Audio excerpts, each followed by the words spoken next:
everybody, wait a minute.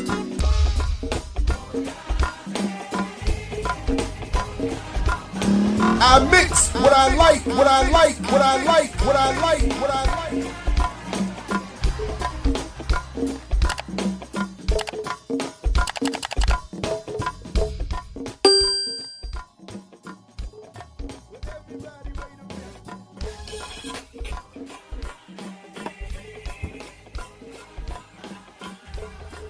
Oh, what's up, everybody? Welcome to I Mix What I Like right here at I Mix What I Like. As we get ready for another edition of, what was it? What was one of the names? Anyway, the football show for the time being. Daniel Taluk, Matanda, Quisele, Robert,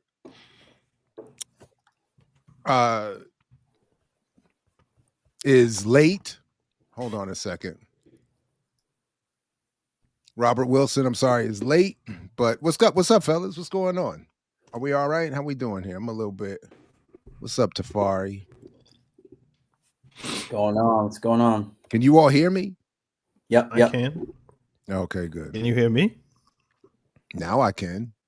All right. My computer feels a bit laggy for some reason, so but we'll make it. All right. Well, everybody like, share, subscribe, invite people to join you, whether you're seeing this live or later.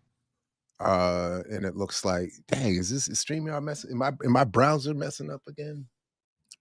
Let me see if I can get something done here. But anyway, how you all feeling? What's the latest? What's going on? I'm good. How are you guys? Way to bring the energy. I Way just to bring woke the up. energy. Full disclosure, I was just taking a nap. So I've been up for maybe 20 minutes. So I will get more energy as the show keeps going. All right. Well, it's not like we surprised you with the start of the show. Jared, how are you? It's either take a nap or fall asleep during the show. So, Jared, what's good? You tell what's going on, man. What's going on in your world? I'm struggling to find out why my camera is acting up. That's what I'm struggling with all of a sudden, because it's not the browser, but other than that, selfishly, I'm relatively good. The world is not, but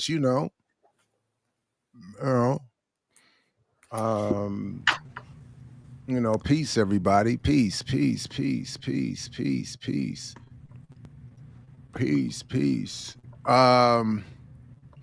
But yeah, I admit I'm a little distracted. I don't even know what's going on. I was doing all of this work before the show, and I'm not entirely sure. So what I think I might do is try to restart this setup over here. So if I disappear for a second, that's all this was going on. But yeah, I don't know what's going on with the camera. Anyway. I've always been curious. What is your setup, Jared? Are you on obviously on a Mac, but are you on an iMac? Are you on a laptop? And then what's the camera like? All right, so it's and this is all going to be a rave review right now, given what's going on. But what is happening here? So it's a MacBook Pro. Okay. That is a couple years old now. That I kitted out to do everything. When I bought it, I was like, whatever you can put on it to make it whatever, do it. And okay.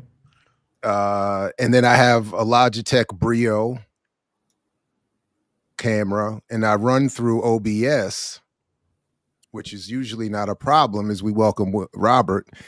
And usually it works. It was literally just working fine 5 minutes ago. I don't know what's going on. So I'm going to restart this thing over here. But now that Robert's here, I will, greet you, Robert. And then if, Logitech Brio, I've been thinking about Project Tick. upgrading actually, but but I'll ask you all about yours when I come back or when I get my video back. I'll be listening though. All right. Okay. Mine is just What's up, Robert? old. You all Hey, right? man. Yeah. I got the impression you were about to shut down. No, I just need to. For a second, I gotta figure out what's going on with my video here. So give me a second. You want to start it over? No, I'm going to. You all keep going. I'll be right back. Back. Yeah. Robert, how are you, sir? I'd be a fool to complain, man. How you doing? No, I'm good. That's a good response. I might steal that one. I'd be a fool to complain. It was a beautiful day down here today. Love it. Okay, then this is another question I've had. Percentage of the books that are behind you, like what are they about? Like if you had to break them down, like percentage wise, Robert. So law books, football books, like no, most of it is. Where's all that echo coming from? On the shelf immediately behind me, which is what you're seeing. Hold up. Robert, please check your settings because all I'm hearing is echo. And now that I got my video together, everybody's got to get their self together. I am hearing echo now. Yeah. Does that mean when I'm not speaking? When you're talking, Robert, you don't hear that echo? I hear it. It's crazy. I don't hear an echo. It's all I hear when you talk. Can you just double check your settings and make sure that everything's going where it's supposed to? I know I'm not the only one that hears it, right? I'm not sure. I mean, you all don't hear that echo? It sounds fine to me. Oh, now everybody's echoing to me. So then maybe it is on my end. I don't know what's going on over here. So I have no idea what's happening. Everybody's echoing to me. Should we start over and go back into the link or? No, you all keep going. It's clearly something on my end is the error here. I just don't know what. I have no idea what's going on. Is your sound coming through your headphones or is it coming through the laptop speakers? That's check number one. All right, let me see. Maybe that'll solve it. I think I'm good now. All right. I was asking Robert about what the percentage breakdown of the books that are behind him. So I would say that probably 90% of those books are philosophy. Okay. And I got another wall over here on the right that's more science and physics and shit. But okay, it's mostly philosophy. Mutanda, your bookshelf, coaching books, I presume. Oh no, those are all fake. I haven't read shit. It's a green screen of books. It's a green screen of books. There's a smattering. Yeah. But a lot of there's coaching, there's football, there's history, there's a lot of stuff. Yeah. But a lot of football stuff. Some philosophy, but yeah. Are we I don't have that many physical books. That's why I'm always curious about mine are always like the EPUBs or like I'll find a PDF online of a book and just kind of take it. So yeah, I hear you. I be curious to people's stuff. I'd say, you know what? You guys have there's something about physical books, man. Like for me, sure. Just the feeling of getting a book, being able to write in it, I mean, I understand the digital age and, downloading PDFs and all that. Like, I'm not knocking that at all. But having a physical book, I totally agree. It's nice. All right. Well, Did we buy Jared enough time talking about books? I'm good. I'm waiting. I'm ready. I'm all right, just let's letting go. you all, get your question. I was letting you all, I wasn't trying to interrupt. So whatever you all want to get started, we can go. I want to get started on it, and I don't want to, because I know we have other important things, but you didn't answer the question that Daniel posed. Me? Yeah. What question? It was about LeBron and Jordan. What question did I not answer? And a better point to raise would be, what question regarding Jordan and LeBron is worthy of being answered? No. Okay. As I remember, we're getting off to a good start here. As I remember, the conversation was Jared claimed that LeBron is stat padding and he's cherry picking and getting points at the end of games and things. So I then asked, just to make sure that we're not doing LeBron haterism or LeBron or Michael Jordan myth making. So I was just kind of clearing the air to make sure there wasn't a hate-a-thon going on. No, what you were doing. Are you actually watching West Coast games? Like, are you actually staying up to watch the Lakers play at like 11, 12? No. So it means because you're not watching the game and you're making claims about the game that it's not worth me really engaging because it's just hate. So can no history about 16th century China be written today? Of course it can. But you would have you would have to study. So have you done the requisite? Okay. But you didn't. I would think if one is doing the requisite research of study, that they would actually watch the games. Daniel, you stopped at your one question with your little attempt at a gotcha. You didn't do a follow-up.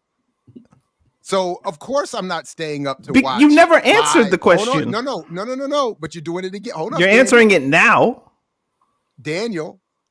But even in the chat, you stopped at your one question and made an assumption that you just exposed right here by saying you made the assumption that there was no other study or no other research going into my claim. You stopped. I didn't make the assumption. I asked the initial question. That's all I did. In the very provocative and gaslighting and, in your opinion, surreptitious in way. Your of course, opinion, who else would I be representing here, Daniel? Of course, it's my opinion. Apparently, it's all NBA history. Hold up, but let me finish. There must be a lag. So there's I don't experience a lag. My system's a bit choppy, so I'm gonna restart because I feel like we're talking over each other because I'm not hearing it in real time. So I'll be back in like 10 seconds. And you're gonna run away now? Yo, he's running away. And Mutanda over there co-signing on the little attempt at the gotcha. Look at you starting stuff. No, admittedly, I'm starting stuff, but you don't know where I stand on this. I just post something because I know that this matters. It doesn't matter where you stand. I didn't say you took a stance. I said you started stuff. You just enjoyed it. I get it. I did. I'm here for it. So of course, as usual, Silberg is correct, and anyone who is smart enough to have Daryl Dawkins on their thumbnail is clearly an intelligent, high-level thinker. But the idea that I have to be watching live games in their totality to reach any assessment on LeBron is crazy. I can't wait for Daniel to get back out here. What kind of rope-a-dope con is this lag claim? I'll wait till Daniel comes back to explain sort of my role in this, or why I started this and why I find it hilarious. But I'll just for the sake of time, I can quickly repeat this. If up. I feel like is. Are you hearing me in real time? I think so, but again, like I don't know. Am I moving smooth or am I choppy? No. Yeah. Yeah. So there's something going on, but I'm you're sorry. trying to defend LeBron, and your internet is acting. I haven't made one defense of LeBron. I've only asked one question of you to figure out your perspective. Okay. All right. Well, let me answer if you're able to finally hear. So I don't watch live games, but I don't think that's necessary to make an assessment. I watch reviews. I watch debates. I've watched a number of breakdowns of the numbers and discussions of the context for those numbers. I've actually paid more attention to this than I'm proud to admit. But I would also quickly reverse it, not to you, but to just anybody, because a lot of the people that seem to be making these claims against Jordan in defense of LeBron, they've never watched a full live in-form game of Jordan. They're not remembering prime Jordan that they watched in its entirety, in its context. They're watching clips and getting assessments in much the same way.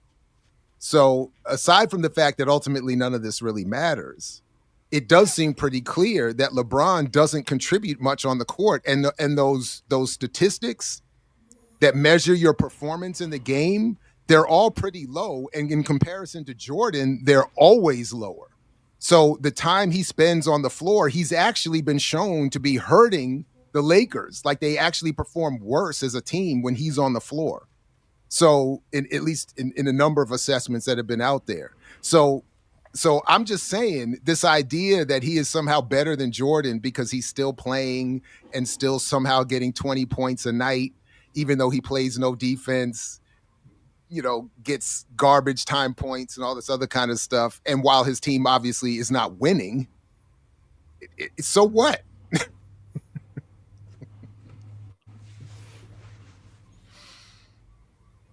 Oh, wow. How much of a lag no is response from Daniel's not responding. No, I'm just. Oh no, I was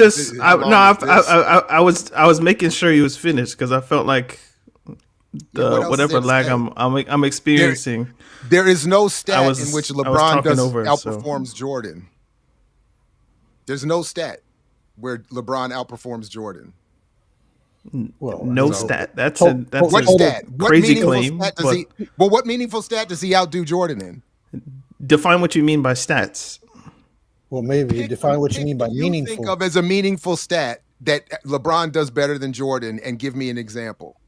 No, but it depends on what you mean by stats. You pick for you. What is meaningful to you? So if I was to say LeBron James has scored more points than any player in the history of basketball, that would be a stat. But clearly that doesn't mean anything to you because you just said Jordan has better stats in everything. So was Kareem better than Jordan? No, I'm not making that claim. No, I said there's no meaningful stat. At least what I meant to say is there's no meaningful stat. But you could have that. Okay, fine. He scores more than Jordan because he's played longer. So, okay, congratulations. Okay. But so did Kareem. So, I think Kareem played longer than Jordan as well. So that would kind of stand up. So that's what I'm saying. But he played would you say 41, Kareem is better than Jordan? There's a case to be made. There's a case to be made. I think with Kareem, five championships, 3 NCAA championships he won in high school. Like someone who would say Kareem Abdul-Jabbar is the greatest basketball player of all time is not crazy. No, they're not. But nobody's making that. Very few people make that argument, though. So that's why I'm asking. I know, like very few. I was just trying to figure out where you were coming from. I agree with the idea that Jordan is greater than LeBron. To me, it's not. It's almost like what would you say? Maybe like Pele and Messi. Like, I think the older vintage is better than the newer vintage, if you will, or greater, I should say. But if we get into a conversation of who is a better basketball player, I mean, I think the answer lies with the younger generation than the newer generation. So I would tell you that I think Messi is better than Pele, and LeBron, but he's not greater. And I would tell you I think LeBron is better than Jordan, but he's not greater than Jordan. You can't lose 6 times or 5 times in the NBA Finals and be the greatest of all time. Like, cut me a break. But yeah, that's how crazy. I tend to slice the baby.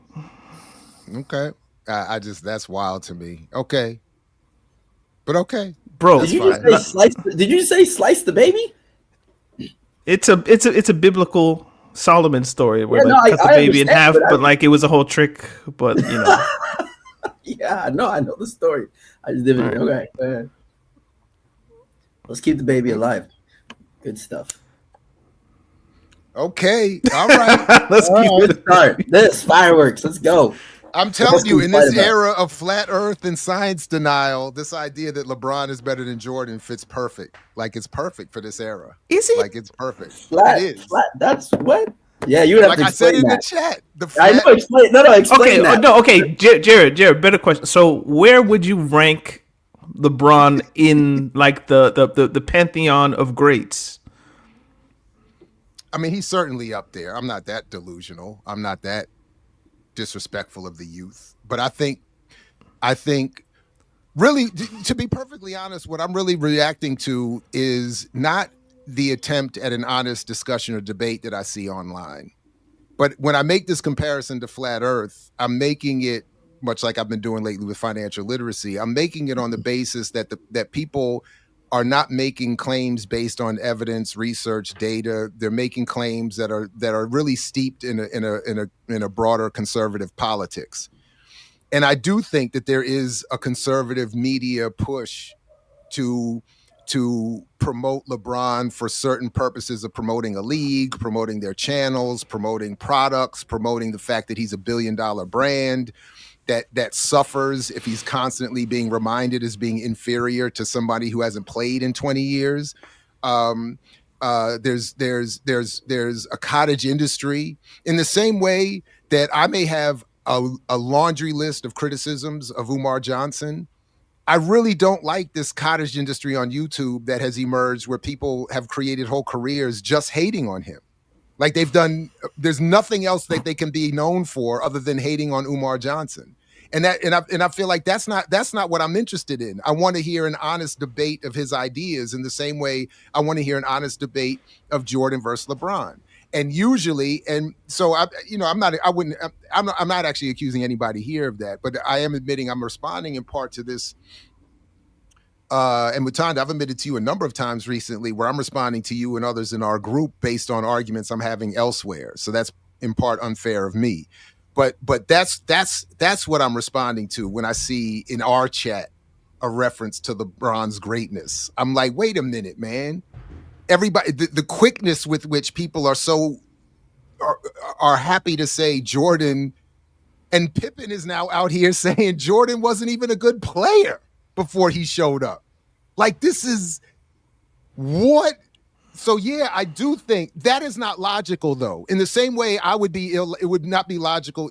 Daniel, the same way you just said you could make an argument defending Kareem that would be sound. You can't make an argument for Michael Jordan sucked before Pippen showed up. What kind of disingenuousness is that? Like, that's why I'm saying we live in a flat I would Earth need to know what Scotty meant. I would need to know what Scotty meant by sucked. If he's just talking about winning championships, like they didn't win before me. No. But if he just means like Jordan couldn't dribble and shoot and rebound and jump before I showed up. Well, I could just show him Tar Heel highlights that would basically tell him to shut the fuck up. So. But that's my point. But that doesn't matter. That's the world we live in. Tar Heel highlights don't matter. Stats don't matter anymore. The fact that Pippen could say it and people hear it matters. They said the only person that could stop Michael Jordan was Dean Smith. That's right. And he's right. And they're right. That was right. We needed him on Saturday. Lord help me. Are you ready to hate? They got another Great White Hope that's coming out next season. Cooper Flag. I please turn your LeBron hate to besmirching Cooper Flag, please. Okay. I'm gonna need some help. Ready. I got a question. How tall is he? Who? Cooper Flag, 6'9", 6'10", I think. He can dribble. He jumps. He's like a less athletic Sean Kemp, maybe. But he could shoot a bit. I don't know if Sean Kemp could shoot threes. No, he couldn't. Man. No, that is one thing Sean Kemp could not do. I know. Hold up. And he's a Duke? I hate automatically. Just out the gate. Thank you. Out the gate. And Cooper Flag, that is such a Duke white boy name. That is exactly If he stayed I'm for ready. 4 years, this is like Christian Laettner or JJ Redick, but he's going straight to the draft. And he's going to be drafted number 1 by the Utah Jazz or the Wizards. So you might have like a he's gonna be relative here in hometown DC? player. Yeah. Oh no. Because the Utah and Washington have the worst records in the league. So, but like the Great White Hope in Utah, it makes too much sense. It does make too much sense. He's got to go to Utah. Can I just say this? Just the Utah Jazz is the most oxymoronic name in all of sports. Well, they came from New Orleans. Yeah, they moved. I know they were in New Orleans, but they should have changed the name to what? To the John Smiths? I don't know. It's just weird. Your name is the Jazz, and like on their jerseys is mountains. Like make that make sense. But either way, let's talk about football, I guess. All right, whatever. Let's go. It's the name on the tin that doesn't have a name. Yeah. Where do you want to start? Well, should we start with the nobody had any comments on the agenda, so I did. I gave it a thumbs up. I thought I appreciated it. Yeah, right. Oh, I mean, in terms I of didn't read it thoroughly. Well, anyway, so let's. Oh, go for it. Go for it. I was going to say the agenda is the first few sections of my book, Football Manifesto. I got Neymar on the list. Then we have the article from Hood Communist. Mm-hmm. Then we've got the Palestine game where I think we're the Irish, weren't they? We're the Irish. It's what was the name of the team from Ireland? The women's friendly match, Bohemians. The Bohemians. Yeah. And then the last issue was Naomi. I forget Naomi's last name, but Naomi's contract. Derma with. I think she signed with Chelsea, didn't she? I'm not sure. Yeah. So that was the schedule, and obviously we can digress and go all kinds of different directions. With respect to the book, there's the book, Football Manifesto, and basically the idea. I mean, there's an argument that says the substance of the book arguably begins, with chapter 1. So the reading assignment today was just to talk about the introduction to the book, what motivated me to write the book, and what really motivated me to write the book was my outrage at what the United States is versus what it could be. That's basically what prompted the writing of the book. Now, granted, I mean, it was about 3.5 years worth of research, so it wasn't like a night to day thing. But basically, what I did was I tried to give a personal perspective of me growing up in the States, particularly growing up in St. Louis, which was back in those days was a mecca for the sport. As a matter of fact, I'm pretty sure that St. Louis University, I think, still holds the record for the men's NCAA championships in terms of numbers. I think they're still number 1 in terms of the number of times they've won it. And so basically what I did was to try to make it personal from a personal perspective initially, and then try to lay out some of the key issues that I thought were prompting the book. The key issue was I tried to answer a question. In the richest country in the world, whatever that means, but in the richest country of the world, why was this sport not at the world-class level that the other 4 sports were at? That's basically the question I tried to answer. And, I still think that the question needs answering. I don't know if you guys have been following the recent hoopla about Messi and the upcoming season, but every indication is that this year and the year of the World Cup, which I think is 2026, will be Messi's last years in the States. And the question is, how do we how do we take this, this game forward? And I also should say that one of the issues that I tried to address in the book is my ambition to bring a different model of the sport to the United States in some kind of combination of a venture capital combined with private equity to leverage the sport into a space where I think it should be. So that's basically what I was doing. I don't know if you guys had a chance to read it. If you've got any comments, I know that Mutanda did read it a while back. I think Jared got through part of it, but and I reread some of it for today, and at least a little bit. And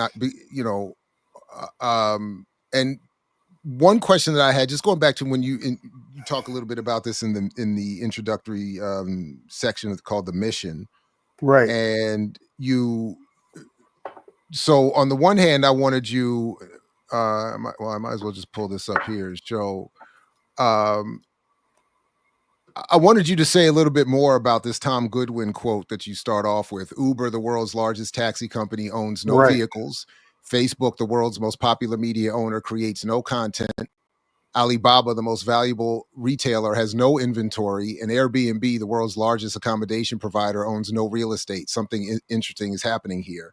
And then you go on to talk a little bit about where football fits in with technology and how technology should be able to help advance football in this country. And that's something that I always struggle with and often disagree with. But I wanted you, if you could talk a little bit about how you understand that quote and what it is you're saying here in the mission about your mission and why you think football, as you say at the end of this section, is or later in the section is, I forgot how you phrased it, is suited to take on this new moment, technological moment, and expand here in the country and around the world. Right. So let me try to give you kind of the meta perspective behind the book. Is me career-wise as an investor, right? So I've spent pretty much most of my career.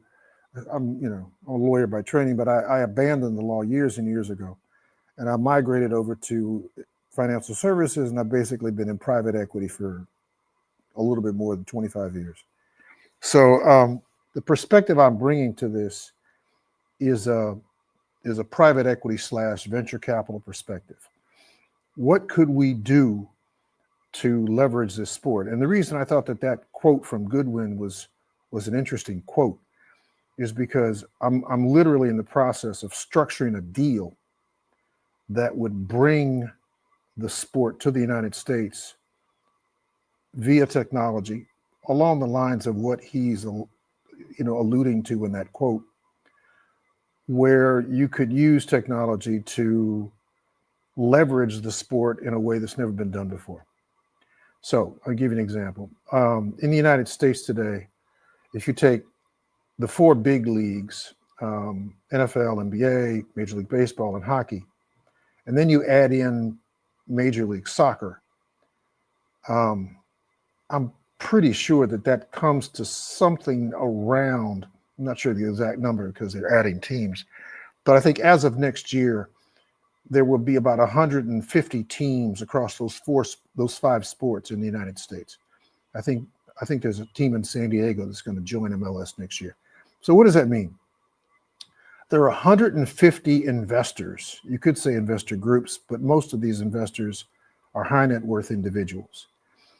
That means that the combined revenue that's being generated by those 5 sports in the United States is roughly controlled by 150 individuals who are incredibly wealthy individuals. The combined revenue for those 5 sports in the United States today is probably somewhere in the neighborhood of $40 billion a year. I mean, the NFL will be, knocking on 20 billion this year. It'd actually be maybe more than 40 billion because NBA is about 10. Major League Baseball is about 12. So that puts you all over 40. So it's probably closer to $50 billion a year just in revenue. And it means that 150 people control an asset class that is generating $50 billion a year. And my argument from a VC perspective is that that model in the United States can be disrupted. And the way that it can be disrupted is to introduce fan and community ownership into the sport, along with rebranding and obviously leveraging technology. And the question is, well, how do you do that? And so I don't want to put all the cards on the table, but having said that, the idea is to use mobile technology to offer a new paradigm for the sport in the United States, along with rebranding the sport. So for instance, as we're speaking, there's not one team in MLS in terms of the amount of revenue that's generating, the amount of people that are being attracted to games, just all across the board. There's no team in MLS today that competes and compares to any of the top global clubs around the world in Europe or in Latin America, not even close. And I have an argument that says, which is further expounded in the book, that we can literally create brands, new brands in the United States for clubs, marry that new brand concept with fan and community ownership. And those models already exist in Europe and Latin America. And with technology, get the word out along the lines of that quote from Tom Goodwin and literally change the makeup of the sport in the United States. So for instance, let's say we go to LA. We come up with a brand in LA that is a brand that dives deep into the psyche of a huge population of the LA community. Like for instance, not a lot of people know this or pay attention to it, but LA is the second largest Spanish-speaking city in the world. The first is obviously Mexico City, but there are more Spanish speakers in LA than there are in Madrid, for instance, or in Buenos Aires. So having said that, there's a huge population in LA that comes from a cultural background that long supports the sport, but they don't really have a team that they can cater to. So my argument is, if you bring a team that they can cater to, and they become literally member owners of, so they can actually frequent the club, like I do here in Rio with Flamengo, that will be a lure for literally millions of people to embrace the sport in a way that's never been embraced in the United States. The closest thing we have to it in the United States is the Green Bay Packers. And as all of you know, the Green Bay Packers is quote unquote owned by the fans, but the control and management of the club, because it plays in the NFL, has been changed so that the fans really don't control anything. It's simply owned and operated for practical purposes by a separate LLC that is responsible for managing the team. So they share information because the bylaws require it. As a matter of fact, the Green Bay Packers are really the only team in the NFL where you can get annual financials that show what's going on, kind of on a micro basis, and then multiply it by 32, and you've got some kind of notion of what the NFL is doing. Having said that, that's the basic premise of the book. It's basically to set the stage, to change the way the game is presented, sold, and consumed in the United States. So just so I'm clear, and then Daniel Mutanda, I'll step back. But what I'm confused by is how I understand the Goodwin quote, and I've seen it before and others like it, is that they're arguing that people who have no product to sell are able, through the ability to create bubbles and market those bubbles, generate wealth for themselves despite having no product, or are able to, or separately, more specific to that particular quote, are able to sit as the go-betweens, as the gatekeepers, the platforms, the exchanges through which all this goes, and they get to benefit while having to produce no product, perform no service, etc. Right. So, and then separately, I always understand technology not to change social relationships, but to enhance them. So when I read what the note I made to myself regarding this section of your book was that, again, we're back to this debate I end up feeling I'm always having between financial or private equity investment and public policy. So I'm not clear on how, as you said, your public equity framework and your description of how the new technology will aid this transition is actually going to play out. Because, as to your point, if the benefit that the current arrangement has to those who have all the money in the society, whatever power, if that relationship is threatened, they're not just going to sit quietly and stand by and watch people flock to another sport and have that sport become community owned and operated differently and absent their free market fundamental goals and all that other, so that there's at some point there's going to need to be some sort of public policy that protects the rights of people to have access to their teams and to benefit from the wealth created. And I just don't see. So that's what I'm confused in. Well, let me try to respond to that without simultaneously lifting up the skirt too much, because I think you're hitting on an essential piece of the puzzle. I mean, the question is, how can you change a business model in the United States, particularly, in such a way that you are empowering a constituency that's quite large in the United States in a way that they have never been empowered before? And so what I'm saying is, there are, particularly Germany, and Germany's probably the best example, but the Bundesliga, in both divisions, there are 18 teams, I should say 18 clubs in both divisions, so it's 36 clubs altogether. The Bundesliga is structured so that the fans own the club. And what that means from a practical standpoint, based on the way they've got it structured between the German equivalent of LLCs and the German equivalent of not-for-profits, the way they have it structured is the fans, for instance, Bayern Munich, which is the largest and most well-known club, 75% of Bayern Munich is owned by the fans. What that means is that the revenue that Bayern Munich generates, because it's owned by the fans, revolves in a circular manner back into the club. In other words, it doesn't go to third-party investors in the club.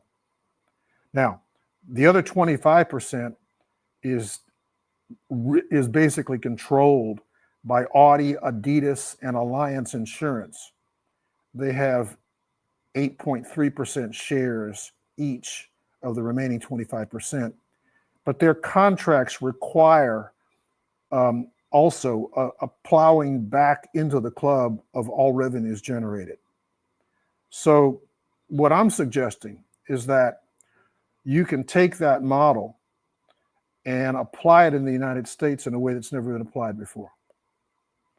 And if in fact you do it successfully, particularly in a venue like LA, it's certainly possible, again, theoretically, because we haven't done it yet, but it's certainly possible to generate valuations in the billions of dollars. Now, the valuations will not have liquidation value in the same way that the valuation of the Yankees do, because these clubs that are fan-owned won't be for sale. But for instance, Deloitte puts out a study every year of the 20 most valuable clubs in the world. I think Bayern Munich is in the top 5. I think Bayern Munich's quote-unquote market cap valuation is somewhere around $4 or $5 billion, or €1 billion. But the club is not for sale, obviously, because it's owned by the fans. And the same thing is true for Barcelona and Real Madrid. Both Barcelona and Real Madrid are owned by the fans, even though they have billion-dollar valuations.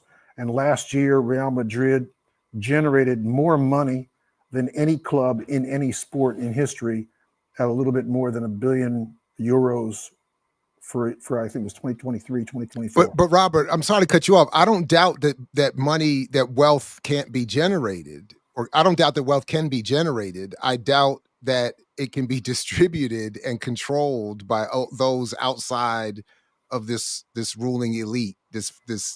However we would want to define it. That's the part I'm not seeing, and I don't see. Well, what I'm saying is that Germany has already proved you can do that.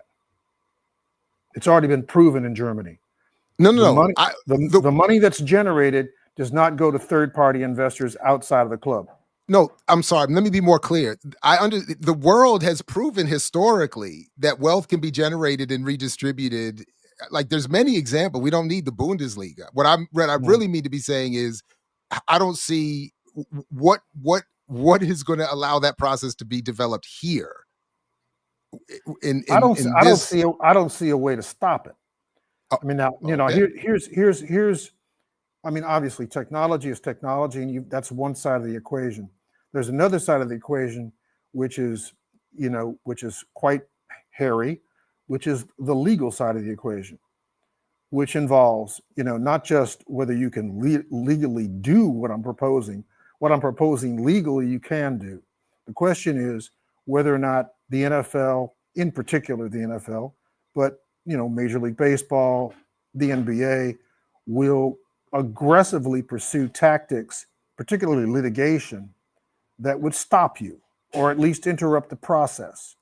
That's certainly a possibility. Like, for instance, there's a lawsuit pending right now in Brooklyn Federal Court between the North American Soccer League and U.S. Soccer, which is the umbrella organization in the United States, or FIFA, and MLS.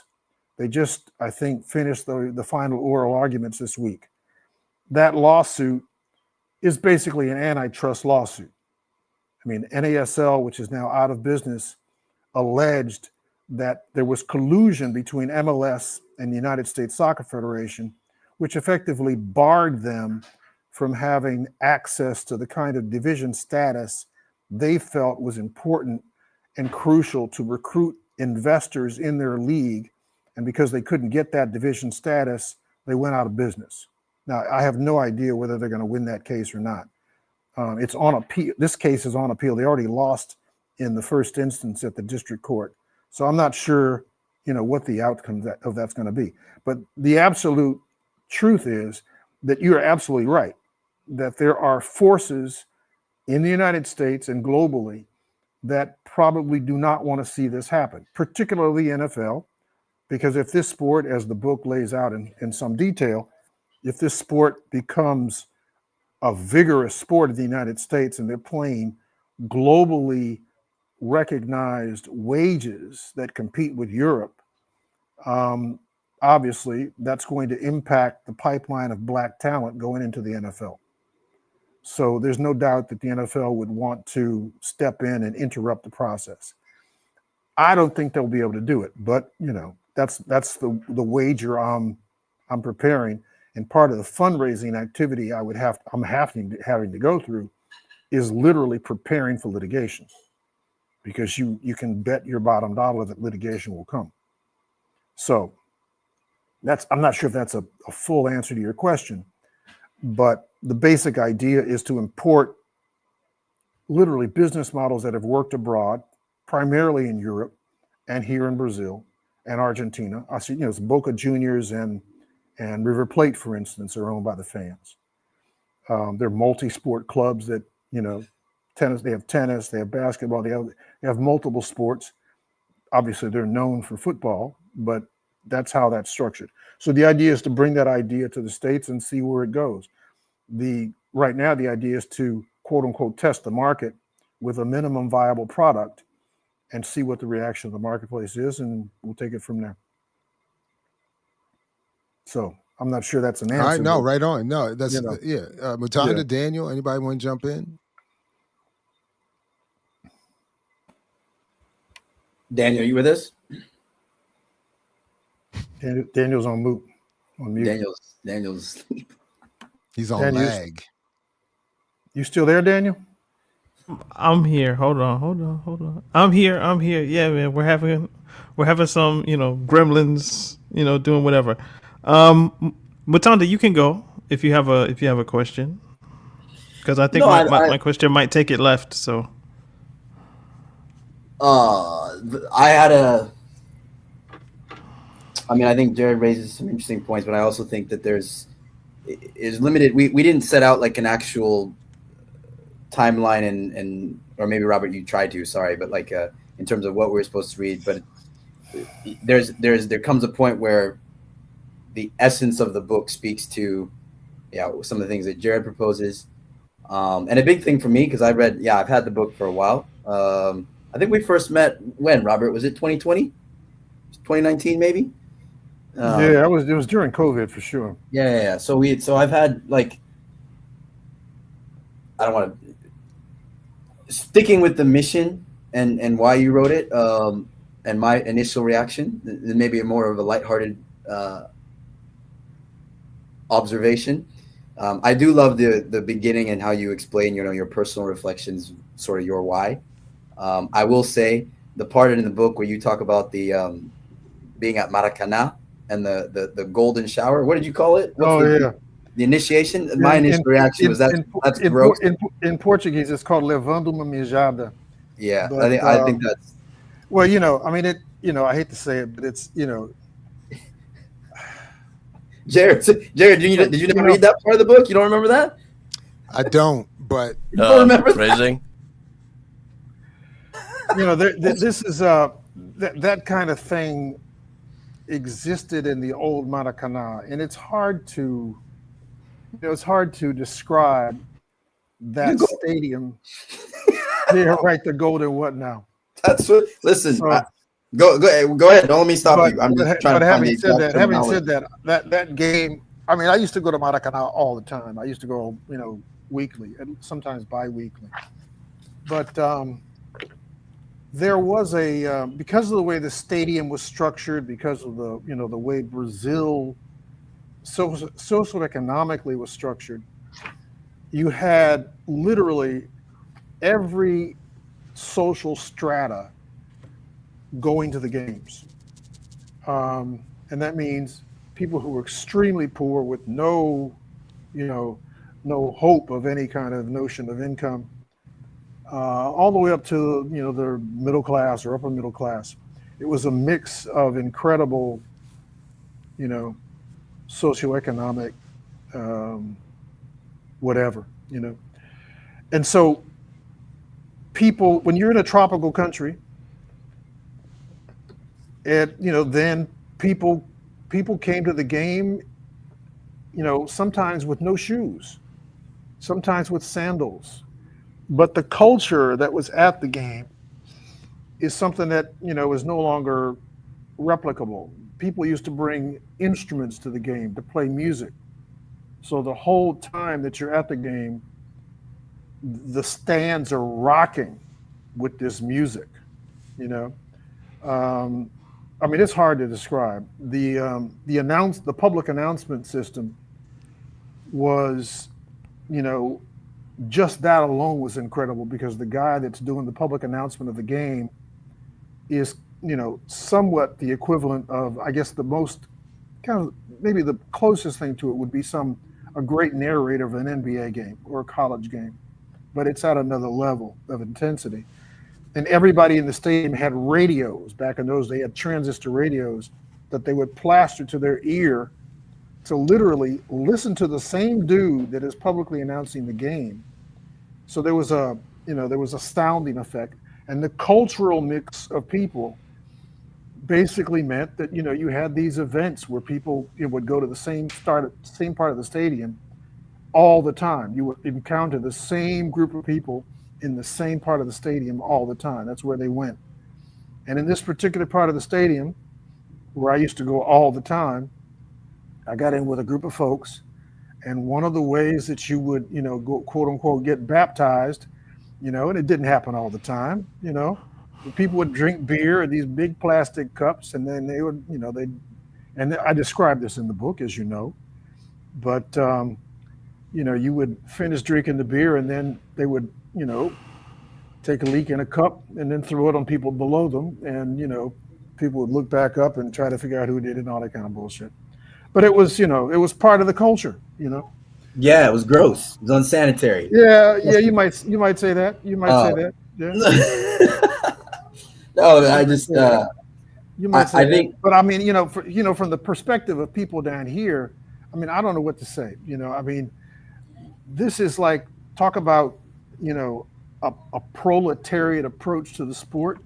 That's what this was. It was about as grassroots as you can get, and about as non-bourgeois as you could get. So that's about the only way I can respond to it. It was an incredible experience, I can tell you that. Memorable in every sense. And in terms of, having grown up in the States, I can say that emotionally, there is no comparison. There's no emotional connection that I followed, I was a diehard Dallas Cowboys fan, I love the NBA. I followed all sports, man. I was at the damn 1964 World Series when the Cardinals beat the Yankees. I mean, that kind of shit. I love sports.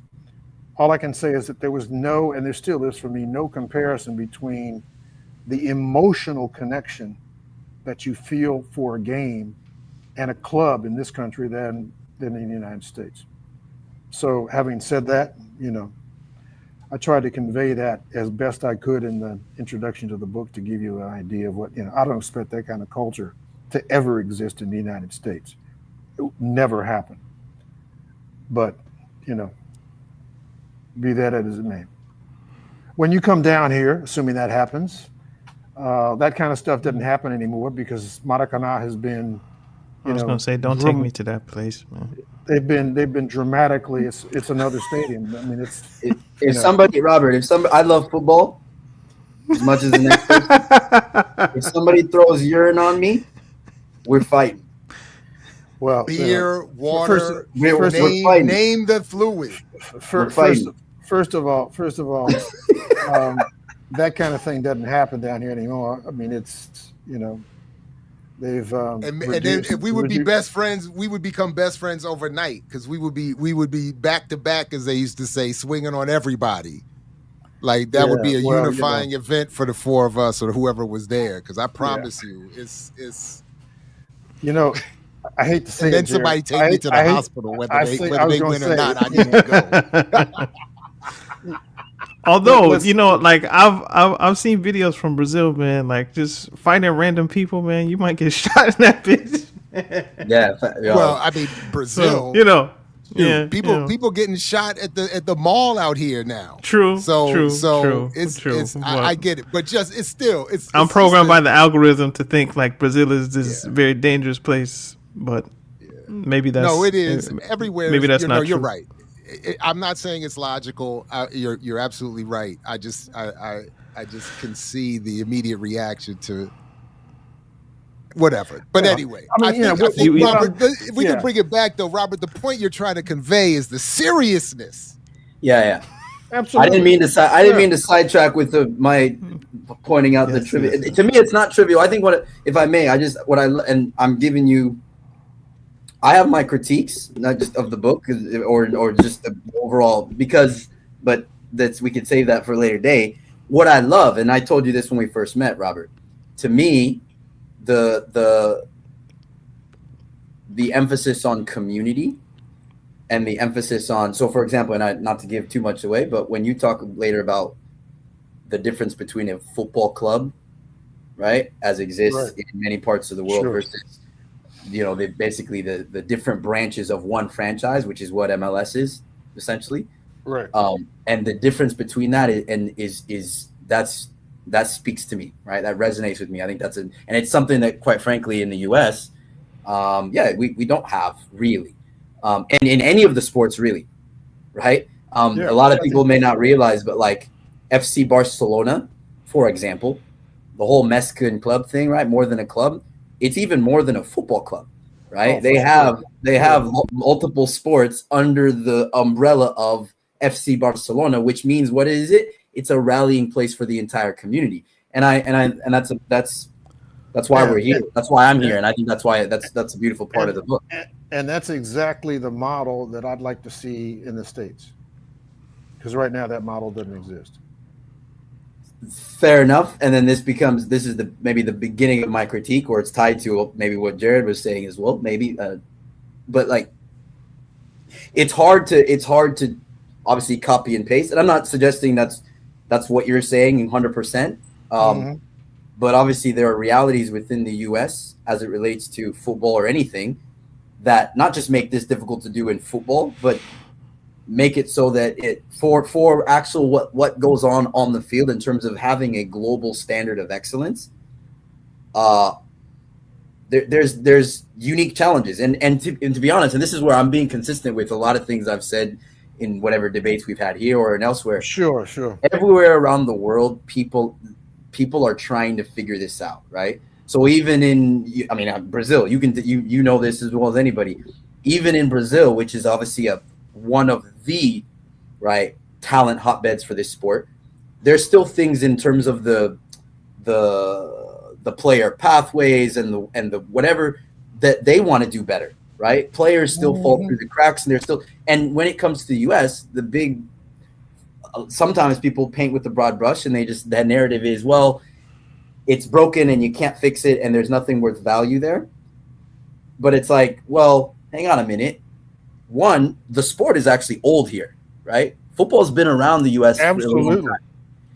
But to your point, and I think there's also another quality thing in the book, is that you're taking a larger view of how the powers that be essentially put an artificial lid on what could otherwise be an amazing tapestry, right? But that's I would come back to say that's where it, to Jared's point about where does how does the technology fit in to do something, like what's being what's the product like.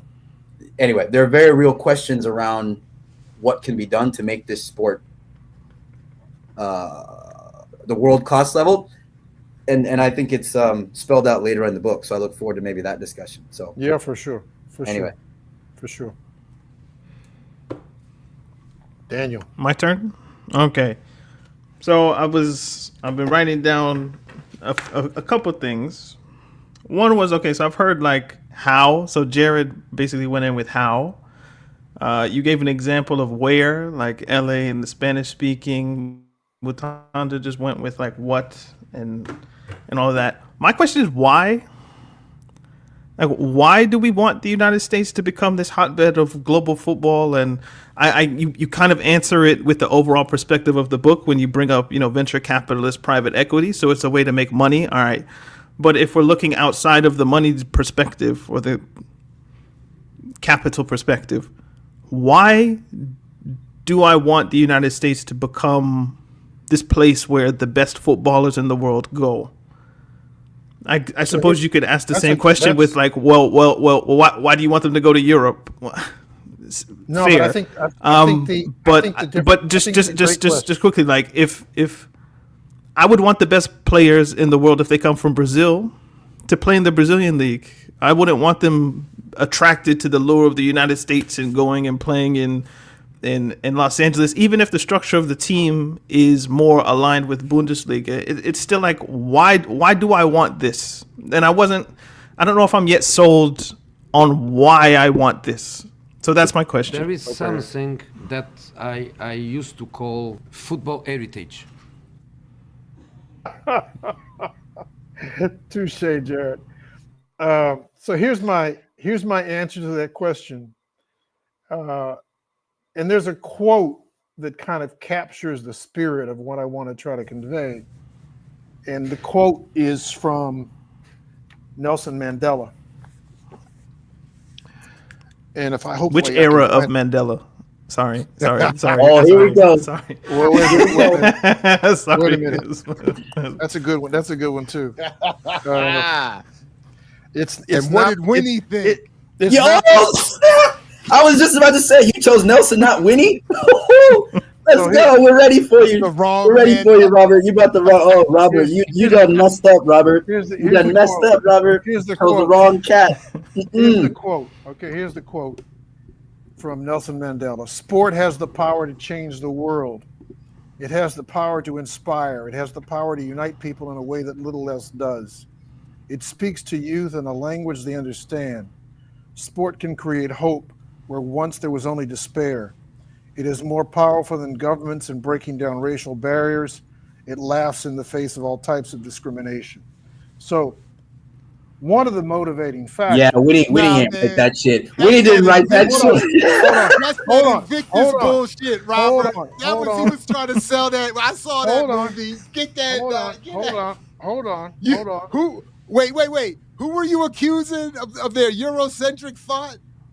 So hold on.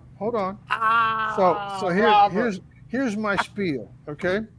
Because much of what I'm doing is exactly related and directed at the imperial core. And the question is, what can we do to, if anything, and you may be, now that Trump is quote unquote in office, we won't talk about the details of the election because that's another issue.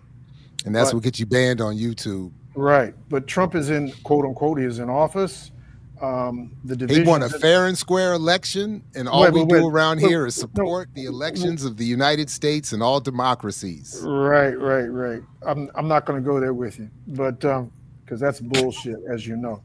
But having said that, I'm not going to. We're not going to go into the issue of how he won the election, and if he won the election. Those questions are off the table. We don't question that because Google don't play that, Robert. Right. YouTube does not allow a questioning of any of these elections. So everything was on the up and up. That's right. We can't ask anything. Having said that, I'm looking at this from a number of different perspectives. One, in terms of quote unquote community development. And when I say community, I mean basically inner city communities. But it doesn't necessarily restrict itself to inner city communities. I think that the business model I'm working on is a business model that says we can have this sport serve as a catalyst for community development and education.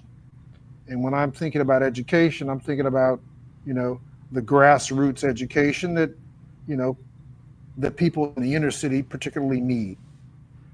So I think there are ways in which you can link education and community development to the creation of clubs, particularly in inner cities, which is not to say that the clubs would only be in inner cities, but obviously that's where my focus is. So I think there's a side to the quote unquote sports world that can be used to raise consciousness, political consciousness. And that's where, I think this sport could play a serious role.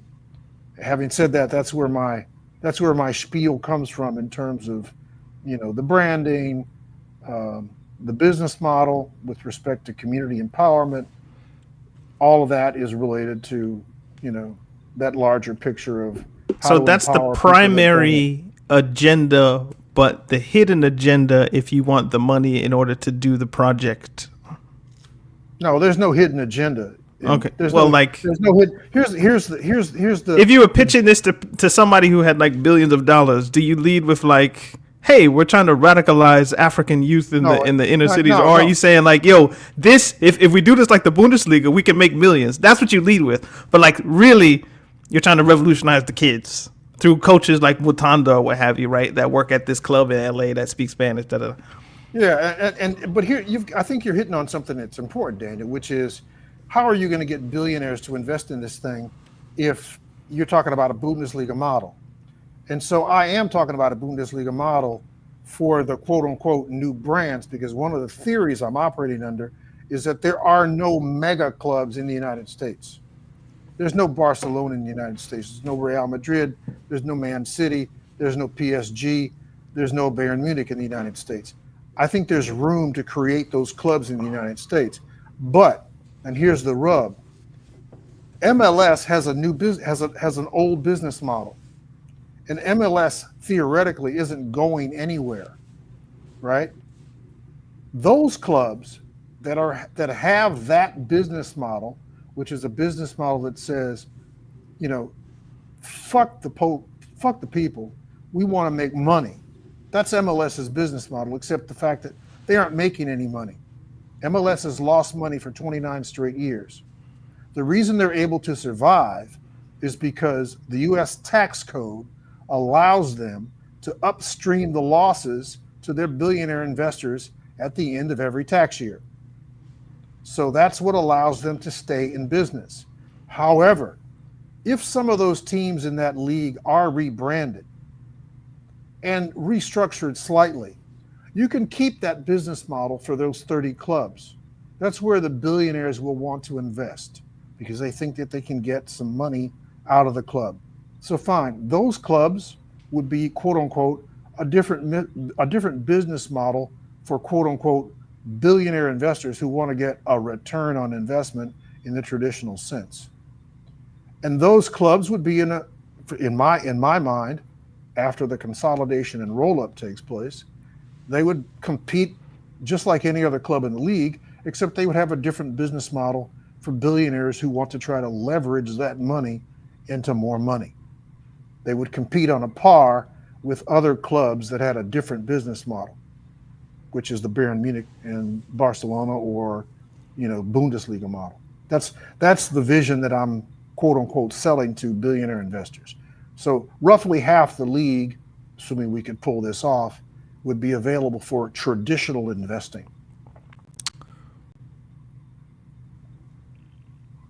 I'm thinking of okay, so you take the NFL and the Green Bay Packers example that you gave.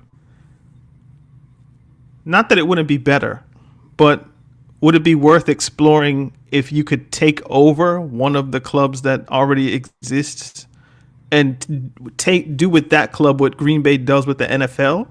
So obviously in the perfect world, which doesn't exist, you would want a whole league that's structured as the Bundesliga. In the American context, maybe that could happen in the next 100 years, 200 years, who knows? But in the immediate, could you get one? Could you get one club and basically do like the Packers and just kind of have it community controlled, whether it's, I don't know, pick a club, Columbus Crew or something. They vote that they want this particular model, or is that not possible within the laws and bylaws of MLS? It has to be something completely new. So according to the bylaws of MLS, as they're structured today, that's not doable. Okay. Well, all right. Okay, it's not doable. So blow it all up, which I agree with. Well, I don't think. Yeah, I think there's an argument that says you could blow it all up.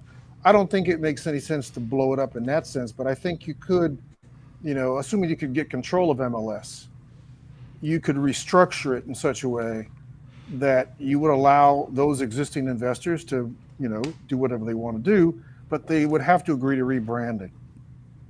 And there's for instance, there's a business model, and this. Do I need to tell the Google algorithm that was figurative?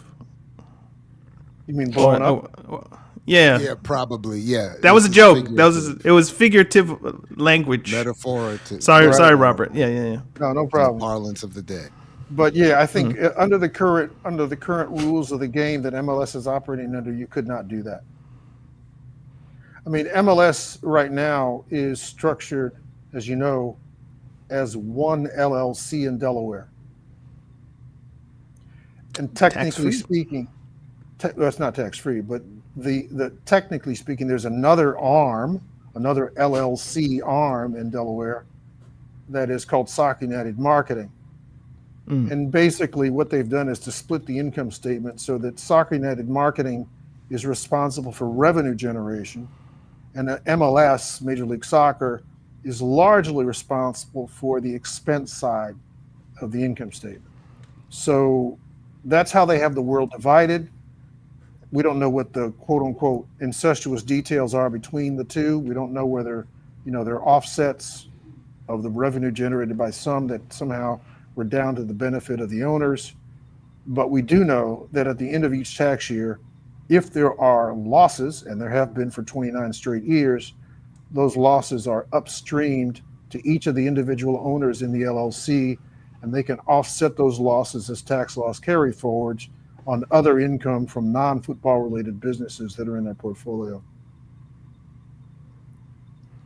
That's why the league has survived for 30 straight years after having losses. And they vary obviously, but it's about $100 million a year that they're losing at a minimum.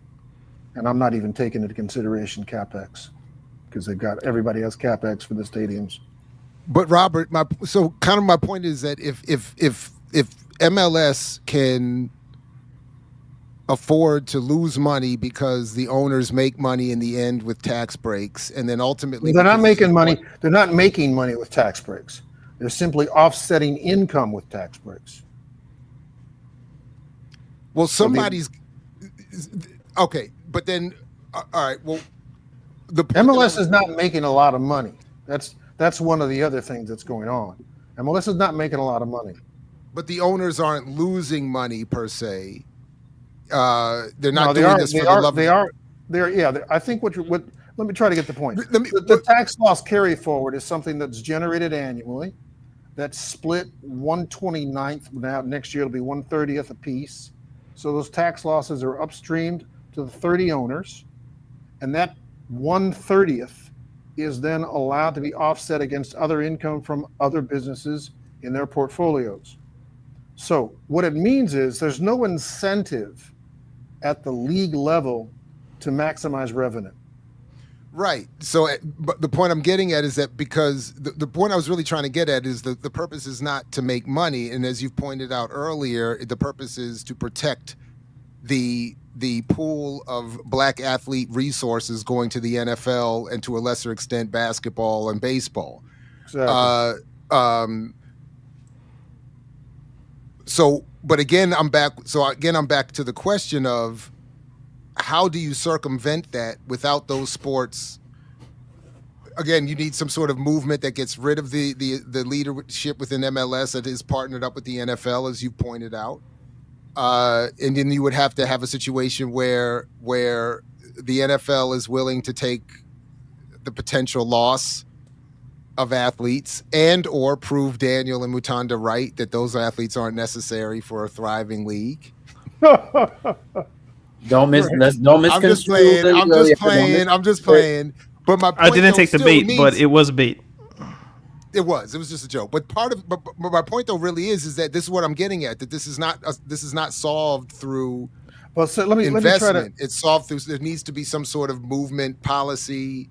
Let me try to respond to that. Let me try to respond to that, because I think we're making a couple of false assumptions. I mean, one false assumption I think is, and it's fair to say, that the owners in the National Football League and the owners in Major League Soccer are both respectively monolithic groups, that they all think the same. And I don't think that that's true. I think there are investors in MLS and also investors in the NFL who potentially, given the chance, would like to invest and own a team in Major League Soccer where they could spend without restriction. And right now, the way MLS is structured, there are extreme restrictions on the ability to spend money. So in other words, if you wanted as an MLS owner to create a Barcelona-like club in the United States, you are literally not allowed to do it because of the way the league is structured. Unless your name is David Beckham, in which case you can get Messi, Suarez, Busquets, that doesn't mean Jordi Alba. I'm joking. I'm joking. Okay. I understand, but all that is quote unquote expense. It's not revenue. It's all expense. So there's no way to generate revenue beyond a certain ceiling that's already been established in that league. And that's there on purpose. They do not want this league to generate world-class revenues, because if that happens, it literally upsets the apple cart. What I'm suggesting is that there's a way around that. There are some owners who would be willing to out of pocket and go it alone. For instance, one of the questions that go into what Daniel just said, why are Busquets, Messi, and Suarez all at Miami United? I mean, Inter Miami. Why are they there? Right? Why one club in Florida? And why is it that all the other quote unquote big name players either go to Miami or to LA? It's because Don Garber tells them where to go. The owners of the other 27 clubs in that league have no say-so. None. They have no power.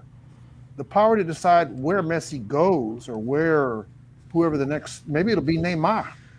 Neymar's next on the agenda. Maybe it'll be Neymar that comes to the United States in 6 months. We don't know. But you can be sure that he will go to Miami or he'll go to LA. He's not going to go to Chicago or Portland or New York or Boston. He's going to go where Don Garber tells him to go. Right? Neymar in Boston. Yeah. Tell me about it. I need that. I want that. I want Neymar in Boston. That'd be fun. But they'll try to ram him with the American flag in Boston. But having said that, Big Poppy did all right. Yeah, he did okay. What's his name? What's his name? The other cat. Jim Rice? I don't know, man. I don't know. Pedro Martinez. Yeah, Pedro Martinez. Manny Ramirez. Boston's a weird Nomar Garcia Parra. I'm exhausting my baseball knowledge right now, but yeah, there you go.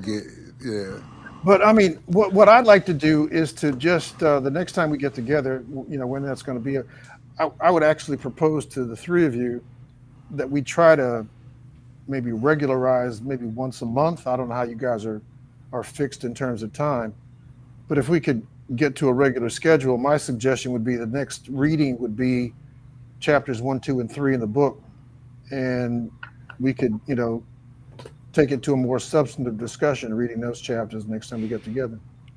Sounds good to me. Which kind of leads us into. Oh, well, go ahead, Danny. Go ahead. No. I was just gonna try to advocate for less homework from the back of the class, but okay. It's not that you can bad. read 3 chapters. It's not that bad, Daniel. My God, man. We need to talk about Palestine because I did read that. I should tell you, Daniel, that the other thing you can potentially do is to buy the book on Audible and listen to it. So instead of having to read, you can listen to it. Oh no, that's even worse. Jesus Christ! I don't like listening to other people. It makes me feel dumb. So. Oh my God, Jesus Christ, Daniel, what are you gonna do, man? I mean, come on. Listening to other people read a book for me, it does something to my mental health that's not good. So I have to actually sit down and read it. Okay. Well, I mean, at least in terms of the schedule, at least in terms of the schedule. Let's move on to Neymar.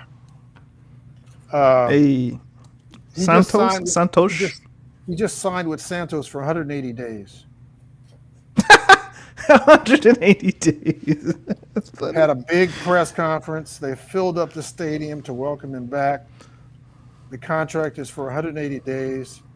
And he even came out publicly and said in the interview that he came back to get in shape. So my best guesstimate is that he will be here for 6 months, and he will either go back to Europe, Barcelona, Real Madrid, who knows. It certainly won't be in Paris. Or he'll go to the United States and maybe play with Messi. I think he'll be here for 6 months and he's gone, assuming he doesn't get hurt. Portland Timbers, bro. Chicago Fire. Yeah, right. Sure.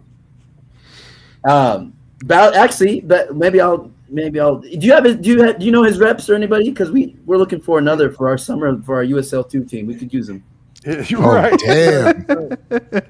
USL2 team. USL2 is where it's at. His reps. Has he really, no disrespect to that league, but has Neymar really fallen? Like, has he really, I haven't paid attention at all. Has he not been performing well at all? He's just been injured. He's just been unlucky with injuries. Yeah. My comment was not at all a reflection of his level, Jared, at all. I was just, I didn't know. I think.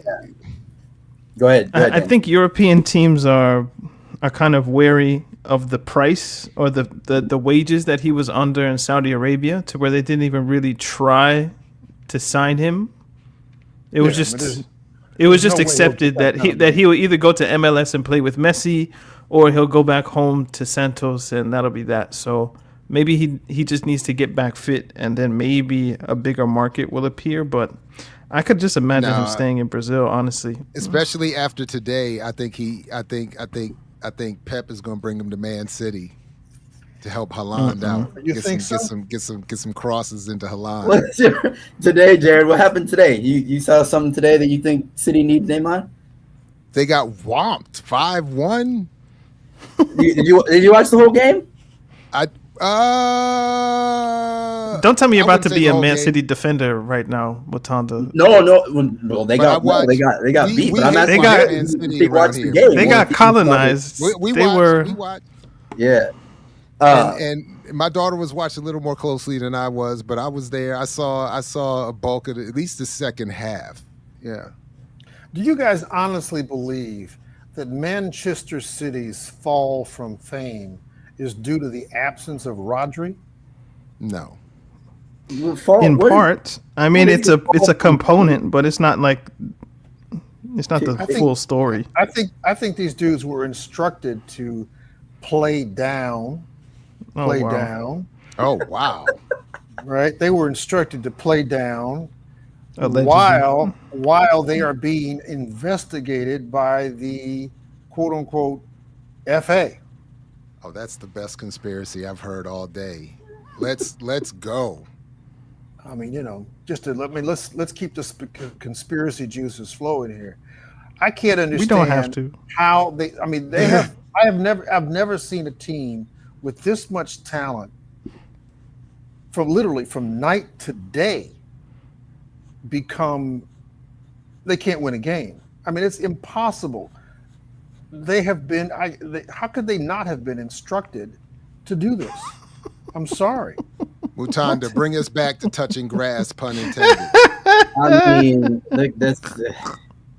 I'm just gonna ask the question. So you think that Sheikh Mansour's pet project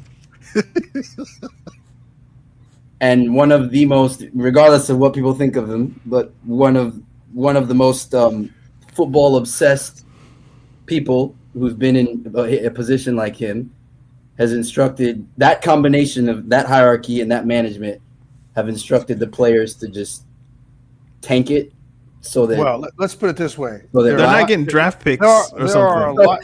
So they can get the first round. So they can get Doncic. Cooper Flag, give me Cooper Flag. Here's the deal, right? The threat that Man City was facing wasn't simply a fine. It's a demotion. It's relegation. It's relegation. And that is like, aside from the economic impact, I mean, they could care less about the economic impact. They don't have to worry about money. But that image, the redounding impact of being relegated, whether it's, for 1 year or two or whatever the ban would be devastating. And it's a judgment call. And so if the team is losing and losing consistently, I mean, they were winning for 4 years, 5 years? How many times have they won the championship? 4 straight? 4 in a row, 6 of the last 7. Okay, so there you go. So 4 in a row, 6 of the last 7. That's crazy. And then all of a sudden, they're playing like they have been at the bottom of the table for the past 5 or 6 years. That's not entirely accurate, though. So they're middle of the table. I mean, no, they're actually 4th. Well, no, that now they're 4th because they've somehow, they played themselves into a hole. They now, at least theoretically, can't win it. They lost to Arsenal. No, it's Liverpool. They're still in the Champions League. Yeah, they're still in the Champions League. Listen, let me ask. Let me. I have no. I'm just painting a. Yeah, I know. I think it's funny though with the Man City demise, or however people, and you talk to different people and they find different colorful ways of saying it. It ain't Rodri. It can't be Rodri. I mean, let's just get that one on the table. Wait, what? It's not Rodri's absence that's causing this. Hold on, but why? So, why? I am not saying that that's it. There's obviously more than factors, but why are you so adamant that that's not you? Like, well, because some people are saying that the only reason this happened, Rodri got hurt. No, that's not true. That can't be the only reason. It's not true, but it's a factor. But I know the only point I was going to make. It's funny because, but are people really trying to act like sports dynasties don't come to an end and or go through transition periods? Like this is not that big of a. I'm of the belief that this is not as big a crisis football wise. Your point about the case that they're facing with the Premier League and everything is, like who knows? They might still get relegated, might still get punished, or maybe they got off. They've been spending. They've gotten some recruits in for January because they needed to spend to refresh the squad. But sports dynasties don't last forever, folks. Like this isn't that. Oh, that's true. This isn't that surprising. I don't think it's as much of a crisis as people think. And don't worry. If anybody is, they'll be back. Like. Don't think these games against Real Madrid. So the knockout games coming up, Real Madrid. Maggie speaks my heart. Oh man, Maggie's. The games against Real Madrid are still going to be good competitive games. It's going to be tough. It's not going to be like sure. Yeah. So, man, they're gonna get their brakes blown off. Y'all, what are y'all saying right now? Over 2 legs. Yeah, I didn't say they'll go through. If Arsenal's transition is killing you 5-1, and they want to play open space with Mbappe, Vinicius, Rodrigo, Bellingham, and it's going to be a demolition. Hey, Daniel, did you watch the game today? Did you watch the whole game? Which the City game? Arsenal? Yeah. Okay. True. I don't disagree with what you're saying there that Madrid poses a huge threat. What I'm saying to you is, and in this game when I watched it today, the mistakes that City made are, well, they're not uncharacteristic in this run that they've had, which is, some of those mistakes, like 3 of those goals I think were self-inflicted, like to the point where it's like comical, right? But my point is, even after they went 1-0 down after a minute and a half, until they